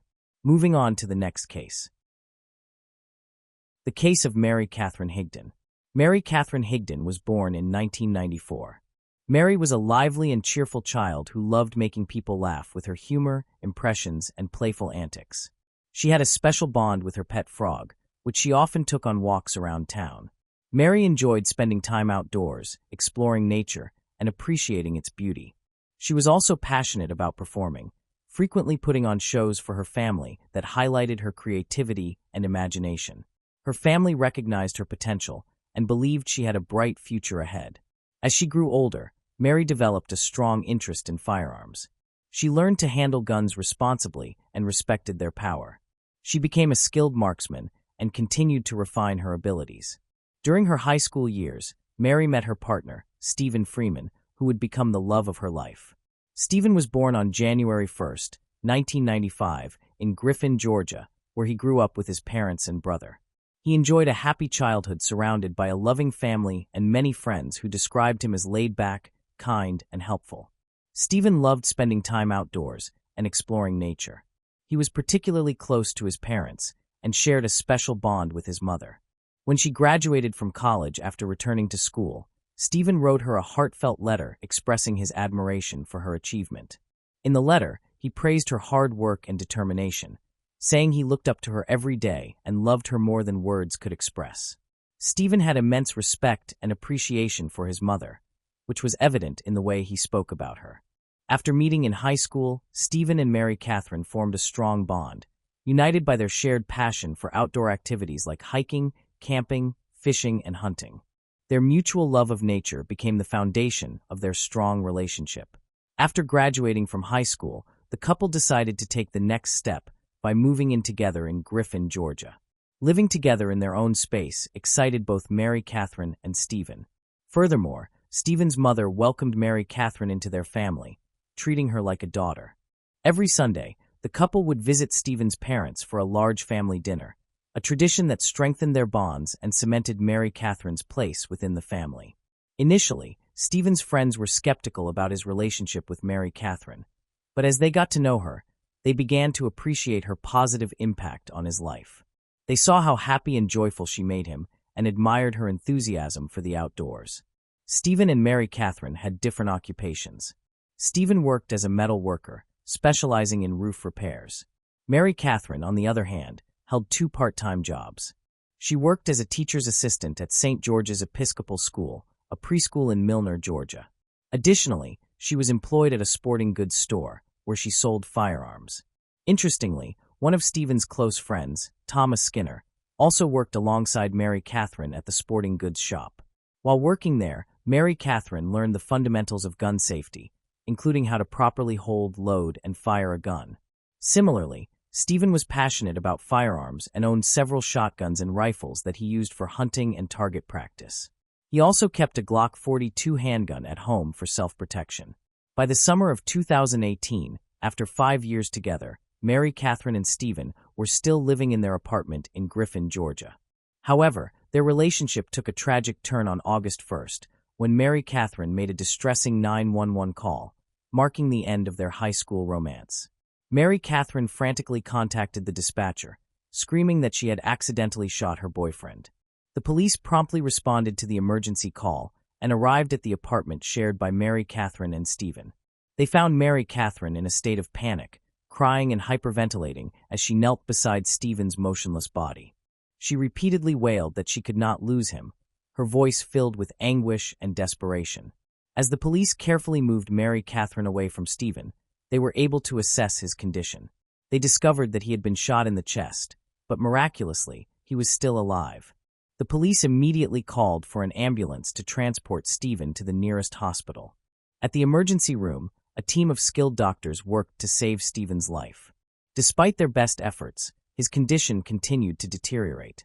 Tragically, the severity of his injury ultimately proved fatal, and Stephen succumbed to his wounds. After Stephen was taken to the hospital, Mary Catherine accompanied the police to the station for a formal interview. She explained what had happened on the night she accidentally shot Stephen. She said she had been handing him the gun because he usually kept it beside his bed for safety. However, she clarified that they never loaded the chamber of their guns at home. During police questioning, officers detected the smell of alcohol on Mary Catherine's breath. As they pressed her for further details, her story changed. Initially, she said she had handed Stephen the gun, but later claimed that she tossed it to him. The police were skeptical of her changing account, knowing that a gun would not fire randomly simply because it was tossed. Someone had to pull the trigger. The investigation revealed that Mary Catherine must have been pointing the gun directly at Stephen's body for the bullet to strike where it did, given the location of his gunshot wound. During her interview, Mary Catherine admitted, "I did it out of anger." Unfortunately, the recording equipment malfunctioned at that exact moment, rendering her words inaudible. Despite the missing recording, the police still had strong evidence pointing to Mary Catherine's intention to harm Stephen. At the couple's apartment, they found signs of an intense argument, including scattered food throughout the house. Additionally, police records showed that officers had responded to 5 domestic disturbance calls at the couple's residence in the past year. The police also discovered that the gun used in the shooting had been loaded on the night of the incident, contradicting Mary Catherine's statements. These findings collectively led investigators to conclude that Mary Catherine had intentionally shot her boyfriend, Stephen. The police found cooking grease residue on the gun and magazine, leading them to believe that Mary Catherine, who had been cooking dinner at the time, had loaded the weapon. After Mary Catherine shot Stephen, officers questioned his friends to learn more about their relationship. According to his friends, Mary Catherine and Stephen's relationship was marked by constant fighting and toxicity. They reported that the couple frequently had intense, heated arguments. Mary Catherine was described as possessive and verbally abusive toward Stephen, with signs of mental instability that heightened the tension between them. Whenever Stephen tried to create distance by leaving their apartment, Mary Catherine would barrage him with relentless texts and calls, forcing him to block her. One of Stephen's friends revealed that Stephen had confided in him about Mary Catherine's history of threatening him with a gun. Specifically, she had pulled a firearm on him at least 3 times in the past. Despite this, Stephen chose not to report these incidents to authorities because he was worried about Mary Catherine getting into trouble. Stephen's friends emphasized that his top priority was always Mary Catherine's well-being, even when it put his own safety at risk. When Stephen's friends learned that Mary Catherine had accidentally shot him, they were skeptical, knowing she was knowledgeable about handling firearms. In fact, just 3 months before the shooting, Stephen had texted a friend saying that Mary Catherine was running wild outside, screaming and attempting to shoot both him and herself. Stephen told a friend that Mary Catherine had previously pointed a gun at him, but the most recent time, her eyes frightened him, making him fear she might actually pull the trigger. By July 2018, Stephen was exhausted by Mary Catherine's behavior and considered leaving her. That July, Stephen planned to secretly move to another town while Mary Catherine was out, without telling her. He feared how she might react if she learned he was leaving. Just 2 days before Mary Catherine fatally shot Stephen, police found a series of revealing text messages from July 30th. The conversation began with Stephen sending Mary Catherine a friendly message. "Don't forget." Mary Catherine responded, "A great day." Stephen replied, "You too, love you." However, on the night of July 31st, Stephen ignored Mary Catherine's texts and calls as they were in the middle of a fight and instead spent the evening at a friend's house. On the night of August 1st, Mary Catherine was at home preparing dinner when she realized Stephen wasn't there. She contacted Stephen's mother, who told her he was with his friend. Angry and feeling betrayed, Mary Catherine drove to his friend's house, determined to confront Stephen. When she arrived, she saw Stephen sitting in the passenger seat of his friend's truck.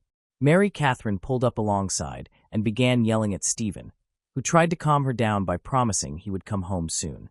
Although Stephen's friends claimed that Mary Catherine had pointed a gun at Stephen on multiple occasions, Mary Catherine firmly denied these allegations. She maintained that she had never pulled a gun on Stephen. However, Mary Catherine did admit to having threatened to take her own life with a gun on several occasions. In a later interview, Stephen's mother shared her perspective, believing that one of the main reasons Stephen stayed with Mary Catherine for so long was because she frequently threatened to harm herself. Stephen feared that Mary Catherine would carry out her threats if he decided to leave her. However, on the night of the incident that led to Stephen's shooting, Mary Catherine claimed that Stephen was the one who became aggressive and violent. According to her, Stephen threw the dinner she had prepared in her face. Mary Catherine stated that she only picked up the gun to defend herself and scare Stephen away. She wanted him to leave the apartment, but Stephen allegedly lunged at her, which frightened her. As she backed away, the next thing she knew, Stephen was bleeding from the chest. At the time of the shooting, Mary Catherine did not tell the police her version of events because she was embarrassed to admit that Stephen had a history of violence toward her. She claimed that Stephen had hit her in the past and was controlling. She even recalled an incident where Stephen kicked her out of bed with such force that she hit her head on the door frame. However, Stephen's friends had a different perspective on their relationship. They claimed to have witnessed Mary Catherine being physically aggressive toward Stephen, stating that she had slapped him hard in the face. Mary Catherine's sister contradicted her account of their relationship, revealing that she had seen bruises on Mary Catherine's arm 2 weeks before Stephen was killed. When questioned, Mary Catherine confided in her sister that Stephen had grabbed her, causing the injuries.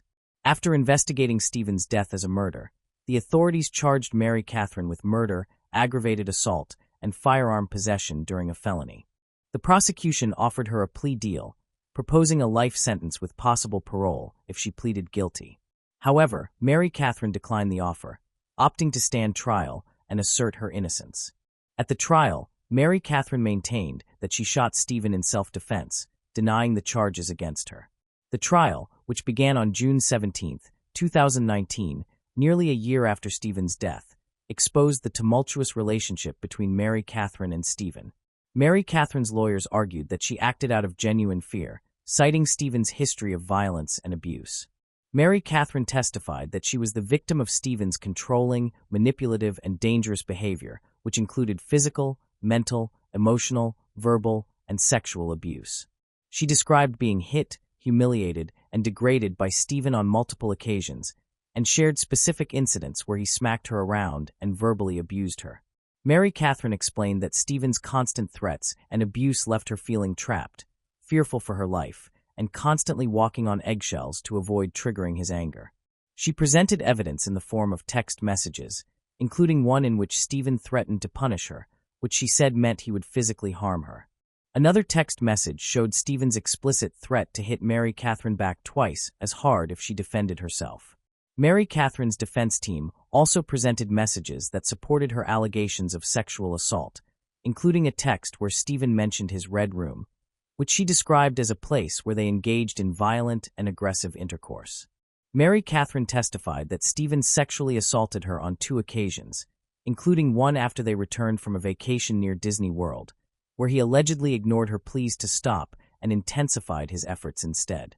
The defense presented over 60 pages of text messages from Stephen, which showcased his pattern of verbal assaults and threatening behavior toward Mary Catherine.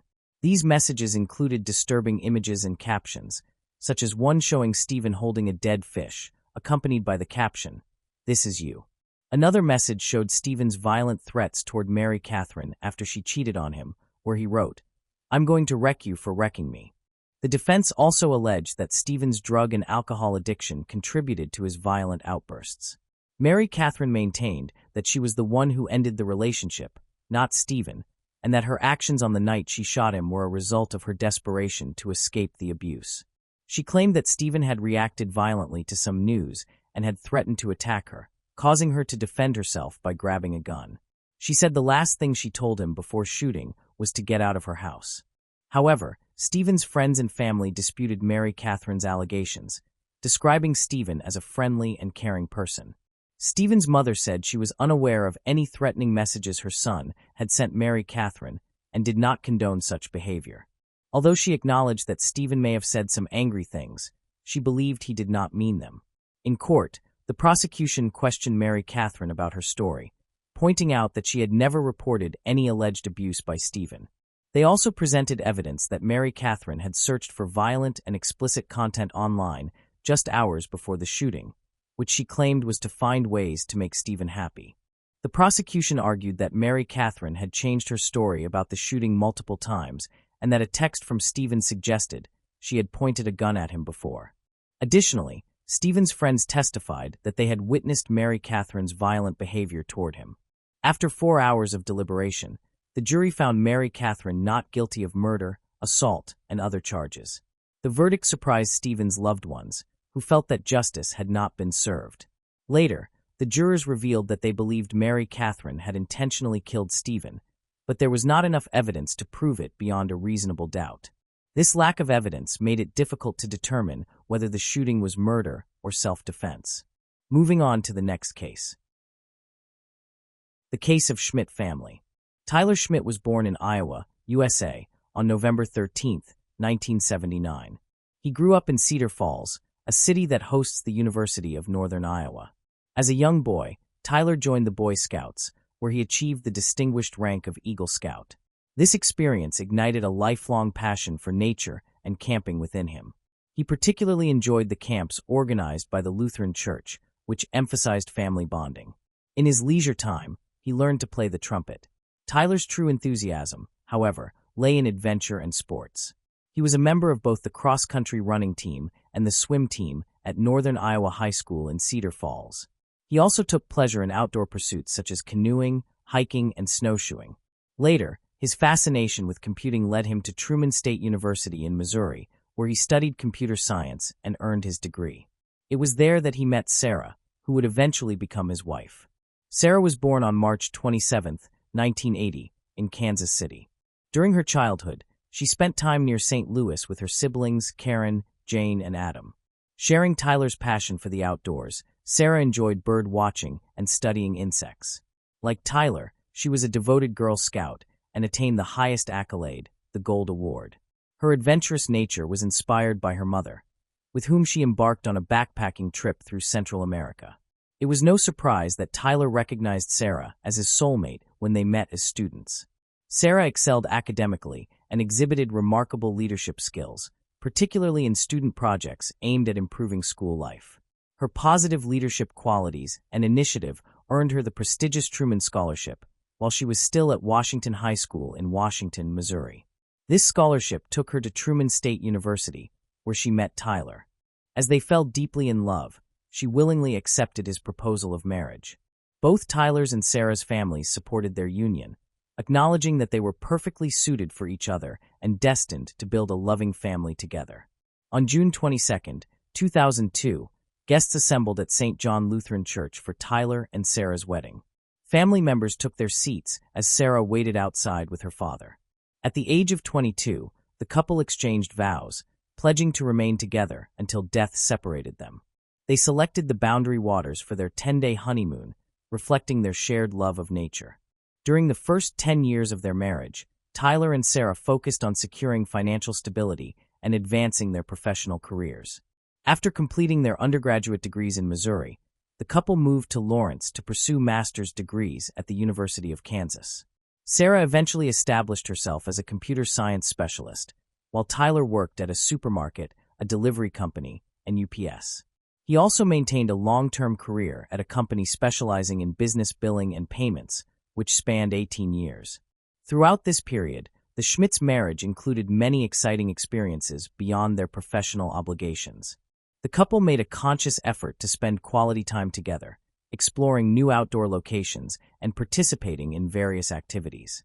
They regularly socialized with family and friends, bonding over their mutual love of board games.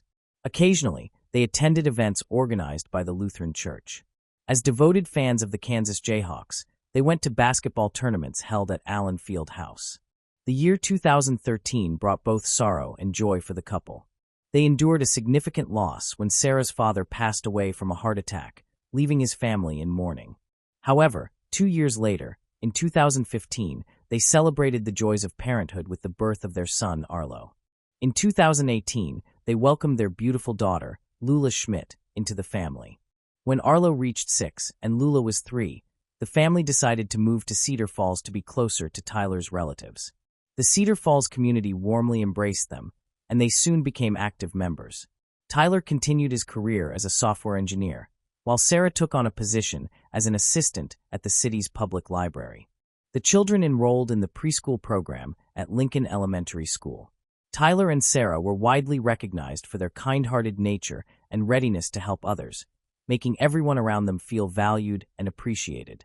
This dedication earned them the admiration and affection of their neighbors and the broader community. Likewise, at the library, Sarah's warm and friendly personality quickly made her a well-known and respected figure among her colleagues and within the wider community. The couple passed on their love for nature and outdoor activities to their children, Arlo and Lula.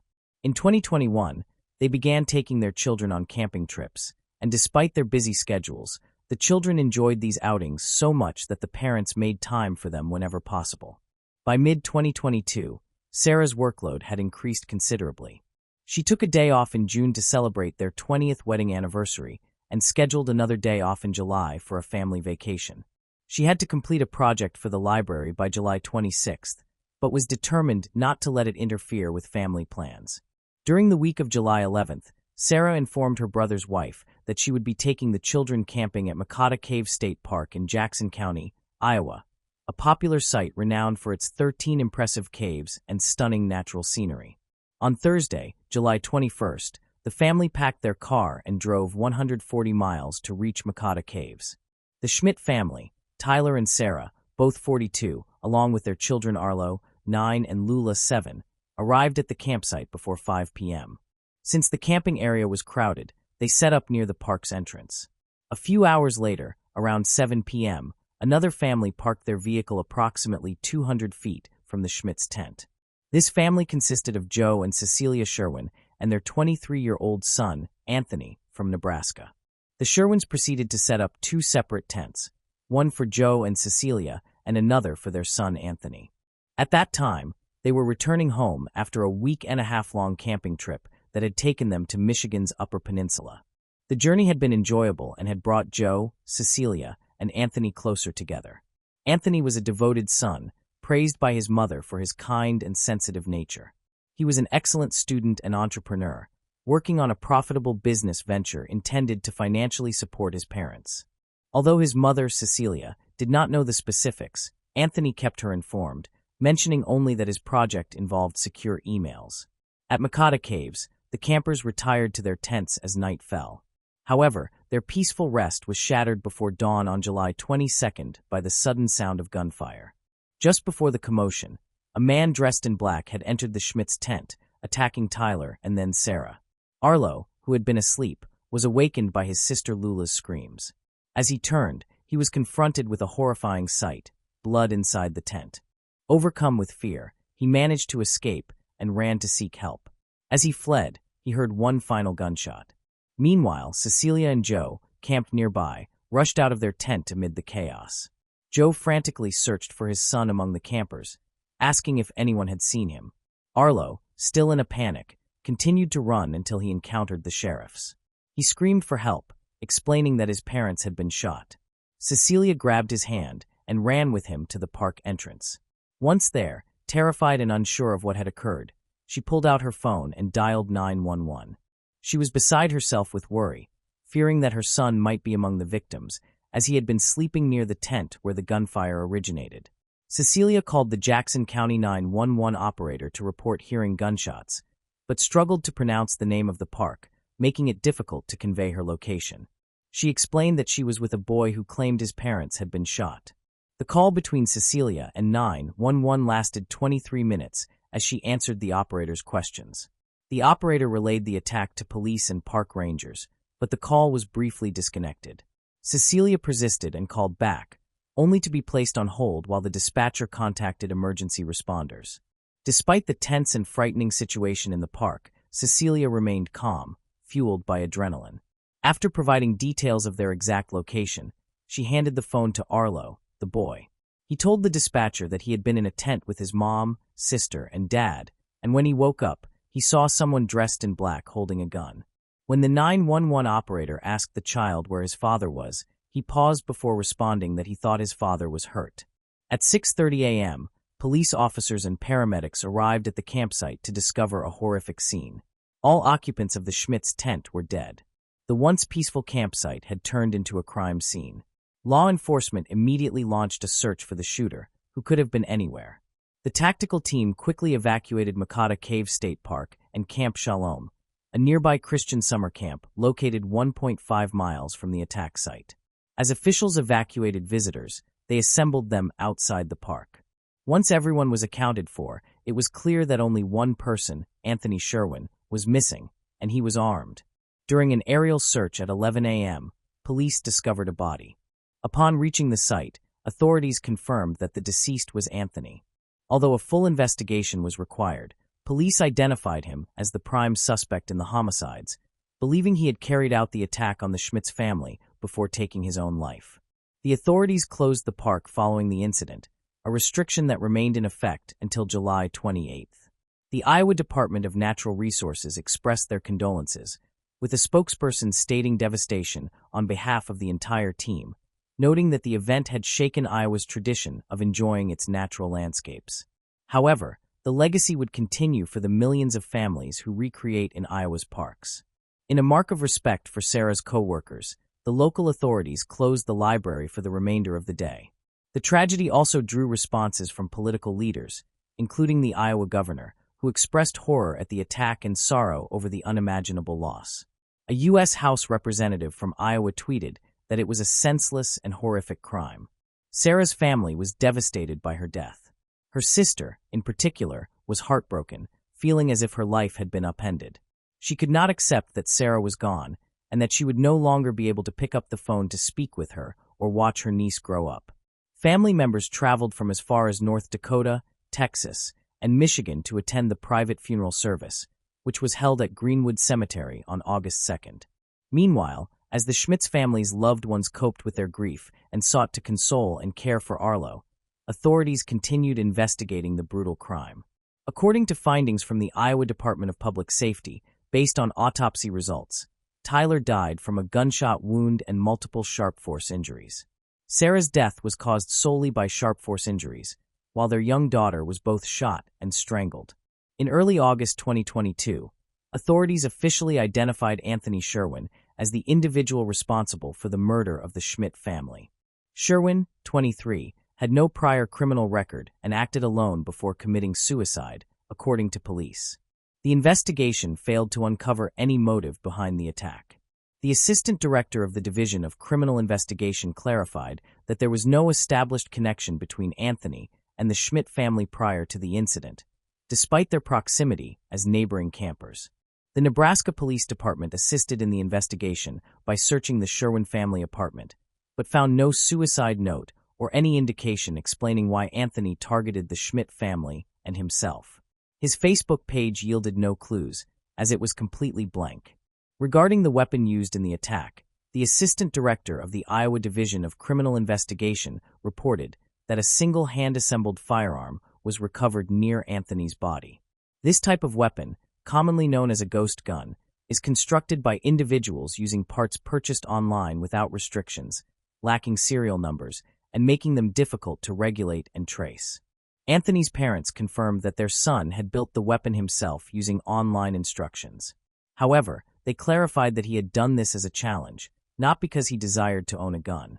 They stressed that Anthony was responsible and had never harmed anyone or any animal. Cecilia and her husband stated that their family had never owned firearms before. Yet, due to rising crime rates in Nebraska, they decided to acquire some. Being inexperienced with guns, they even took classes to learn proper handling. They brought the homemade gun on their trip to protect themselves from crime and possible bear encounters, which they had faced previously while camping. They had intended to dispose of the gun afterward. Upon returning home, Anthony's parents were determined to prove their son's innocence, believing he was a victim of murder rather than the perpetrator. According to his mother, an independent autopsy revealed that Anthony had been shot twice, not once as police had claimed. She was puzzled as to how he could have shot himself a second time, which challenged the official suicide theory. They also questioned the description of the attacker's clothing. Cecilia recalled telling the 911 operator that the assailant was wearing black, which did not match what her son had on, green shorts she had given him the day before the tragedy. Furthermore, Cecilia and Joe stated that the police did not disclose where Anthony's body was found or whether the weapon he allegedly used to take his own life was the same one used in the attack on the Schmitz family. Cecilia sent an email to the media outlining her concerns about the investigation into her son Anthony's death. She emphasized that Anthony had too many reasons to live and would not have abandoned everything in such a manner. In her view, Anthony was incapable of killing and had no connection to the Schmidt family. They had seen no indication that he planned an attack. When she asked investigators if ballistic tests had been conducted to confirm weapon matches, they did not respond. Similarly, when Anthony's parents requested the final investigation report to commission an independent review, they received no reply. In January 2023, a media outlet submitted a public records request regarding the case under Iowa's Open Records Law and the Freedom of Information Act. The request included incident reports, investigation documents, crime scene summaries, and autopsy reports. However, Devin McClone, Commissioner of the Iowa Department of Public Safety, responded that the requested records were not public and that the office could only share the immediate facts and circumstances of the case, as provided in the press release links. A few days after the tragedy, a media outlet emailed the office to ask whether the weapon Anthony used to take his own life was the same one used in the murders, but received no response. As it stands, police maintain that Anthony Sherwin was a random killer who brutally murdered 3 beloved members of a Cedar Falls family. However, Cecilia and Joe's family refused to accept that their kind and studious son was involved in the crime. They insist he was another innocent victim and are determined to prove his innocence. Arlo, the sole survivor of the massacre, was taken in by his aunt and uncle in Cedar Falls. In an interview with a local newspaper, Sarah's brother proudly described his nephew as brave and reported that he was doing well mentally. The GoFundMe page established after the tragedy continues to receive donations to support Arlo's care and education. Moving on to the next case. The case of Alex Murdaugh. Alex Murdaugh attempted to follow in his family's footsteps by pursuing a law degree from the University of North Carolina, where he met his future wife, Margaret Maggie Branton. They began dating in 1991 and were married 2 years later, on August 14, 1993, at the Second Presbyterian Church in South Carolina. Alex and Maggie had 2 sons, Richard Buster Murdaugh and Paul Murdaugh. Alex joined his family's law firm, PMPD, as a personal injury attorney, intending to continue his family's legacy. However, unlike his ancestors, Alex misused the power and influence his family's firm provided, covering up financial crimes, theft, and possibly even murder. For more than a decade, Alex's dishonest dealings went unnoticed until his youngest son, Paul, became involved in a fatal boating accident. This incident was the latest in a series of suspicious deaths surrounding the Murdaugh family, prompting speculation that these accidents were not coincidental but instead part of a larger cover-up, given the family's history and resources. Here is what happened on February 23, 2019. Paul Murdaugh, freshly graduated from high school, took his family's boat to Pucaw's Island for a party with friends. The group, including his girlfriend Morgan Dowie, Anthony Cook, and Miley Almond, sought an unsupervised night of fun.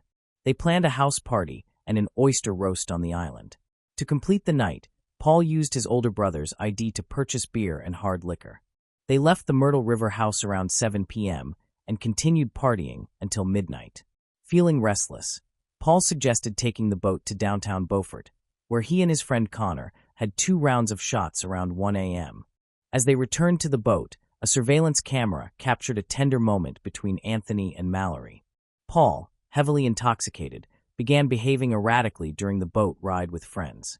At 1:15 a.m., the group got back on the water, but events quickly spiraled out of control. Paul drove the boat in circles, showing signs of intoxication, and argued with the others. Anthony wanted to get out on a nearby rock, but Paul refused.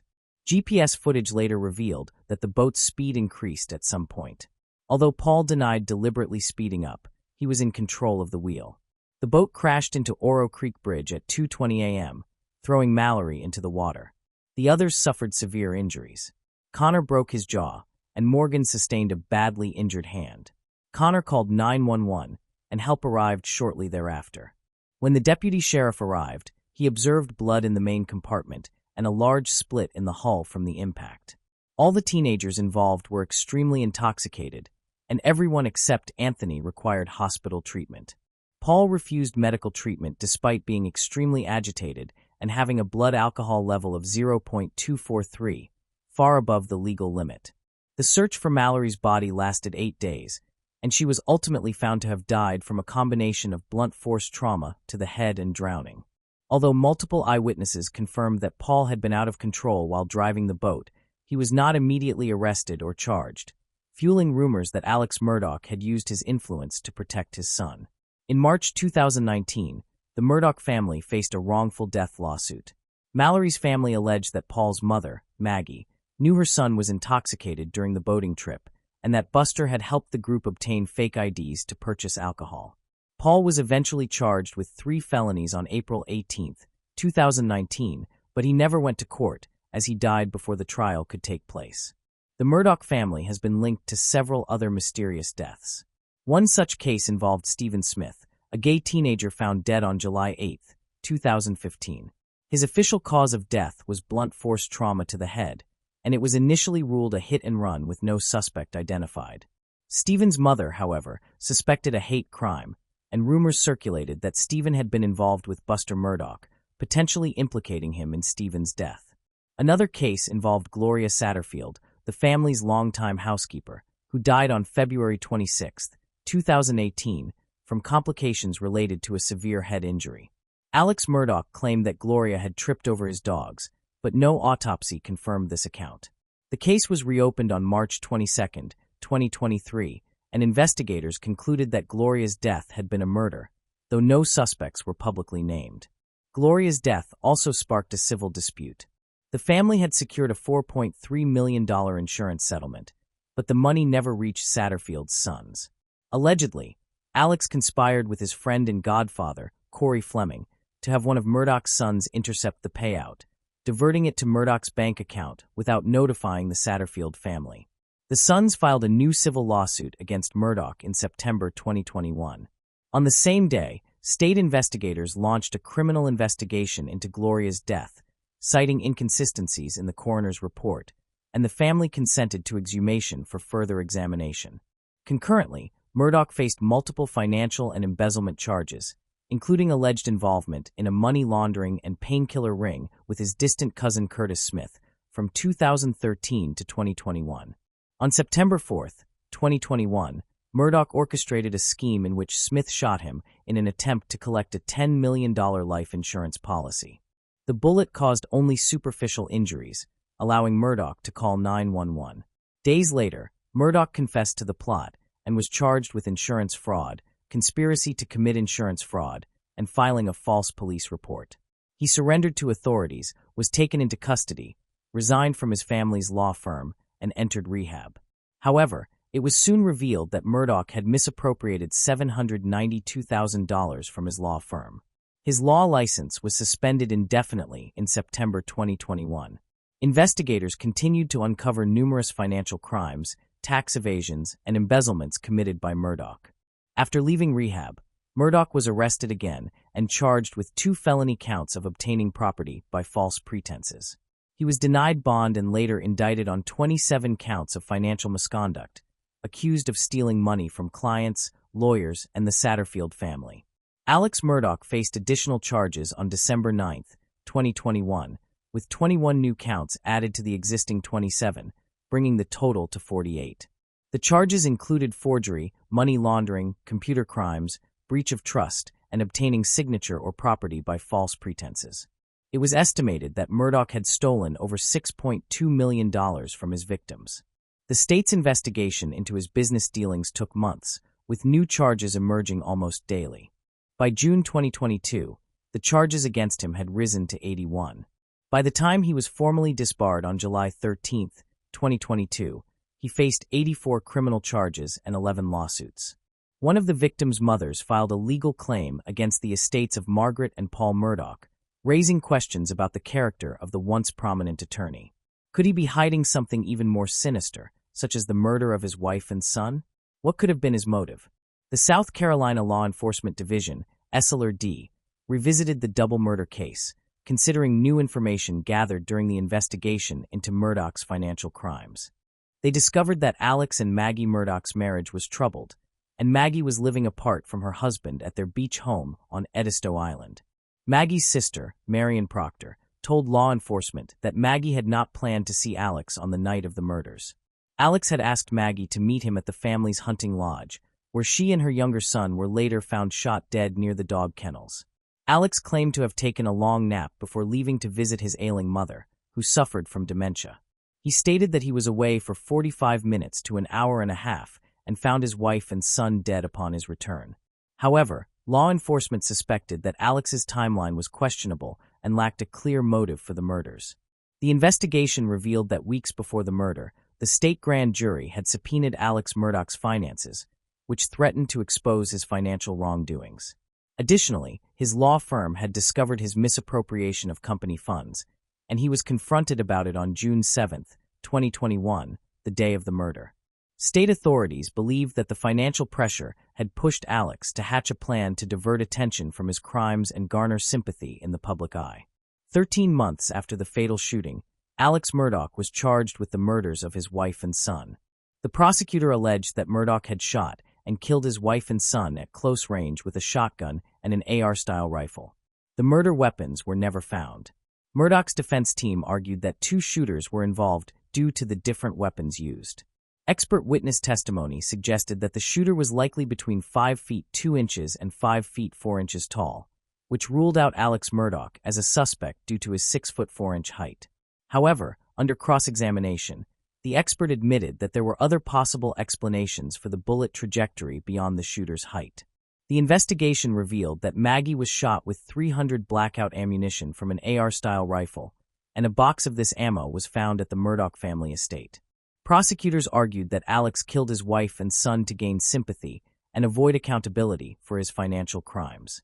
Alex's lawyers countered that this didn't make sense, as it would only shift attention to himself and put him in the spotlight of a murder investigation. Alex was a person of interest from the start of the investigation, but his lawyer claimed he had an ironclad alibi for the night of the murders and no motive to kill his family. Prosecutors presented 2 videos taken on the night of the murder, which appeared to show Alex wearing different shirts. The Snapchat video taken from Paul's phone showed Alex wearing a blue shirt, while the body cam footage showed him wearing a different shirt. Investigators couldn't find the blue shirt, and prosecutors suggested Alex tried to influence a key witness's account of what he was wearing. Cell phone data and testimony from Alex's mother's caregiver confirmed that Alex was only at his mother's home for 15 to 20 minutes, contradicting his claim of staying for 45 minutes to an hour and a half. The most crucial piece of evidence was a video found on Paul's phone, recorded at 8:44 p.m., just minutes before the murders. The video featured the voices of Paul, Maggie, and Alex, placing Alex at the scene of the crime. This contradicted his previous alibi and confirmed his presence at the dog kennels where the murders occurred.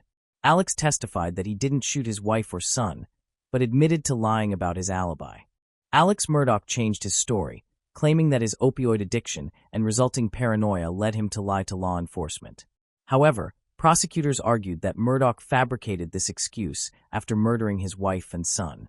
They believed he used his wife's phone to create an alibi by making calls and sending texts, including "me, babe," at 9:47 p.m. Phone data showed that Murdaugh's and his wife's phones locked simultaneously, and Alex's phone recorded a sudden increase in steps around the time of the murder. Prosecutors suggested this was evidence of him trying to hide or dispose of evidence, but his lawyers disputed this, pointing out that the step patterns on Alex's phone did not match his wife's. The decisive evidence came from a video recorded at the dog kennels. After deliberating for just 3 hours, the jury found Murdaugh guilty on all counts on March 2, 2023. He was sentenced to 2 consecutive life sentences without parole. Additionally, he received a 5-year sentence for possession of a weapon during a violent crime. Murdaugh pleaded guilty to 22 financial crimes as part of a deal, but maintains his innocence in the murders. He appealed his conviction on March 9, 2023. In a surprise move, his lawyers filed a motion for a new trial, alleging that Rebecca Hill, a court clerk, had engaged in jury tampering. Hill denies the allegations, which include advising jurors to disregard Murdaugh's testimony and other defense evidence, pressuring them to reach a quick guilty verdict, and misrepresenting critical information to the trial judge. A hearing is scheduled for Murdaugh's lawyers to present evidence and witnesses to support their claim. However, a judge has not yet been assigned to preside over the hearing. With over 100 financial and drug crime charges pending, as well as multiple lawsuits, it is clear that the Alex Murdaugh case is far from over. Thanks for watching. I hope you enjoyed exploring these intriguing cold cases with me. If you found the video fascinating, don't forget to give it a thumbs up and subscribe to Cold Case Mystique for more deep dives into cold case investigations. Your support helps me bring you more compelling content. Leave a comment below with your thoughts or any cases you'd like me to cover next. See you in the next video. And remember, the search for truth never stops.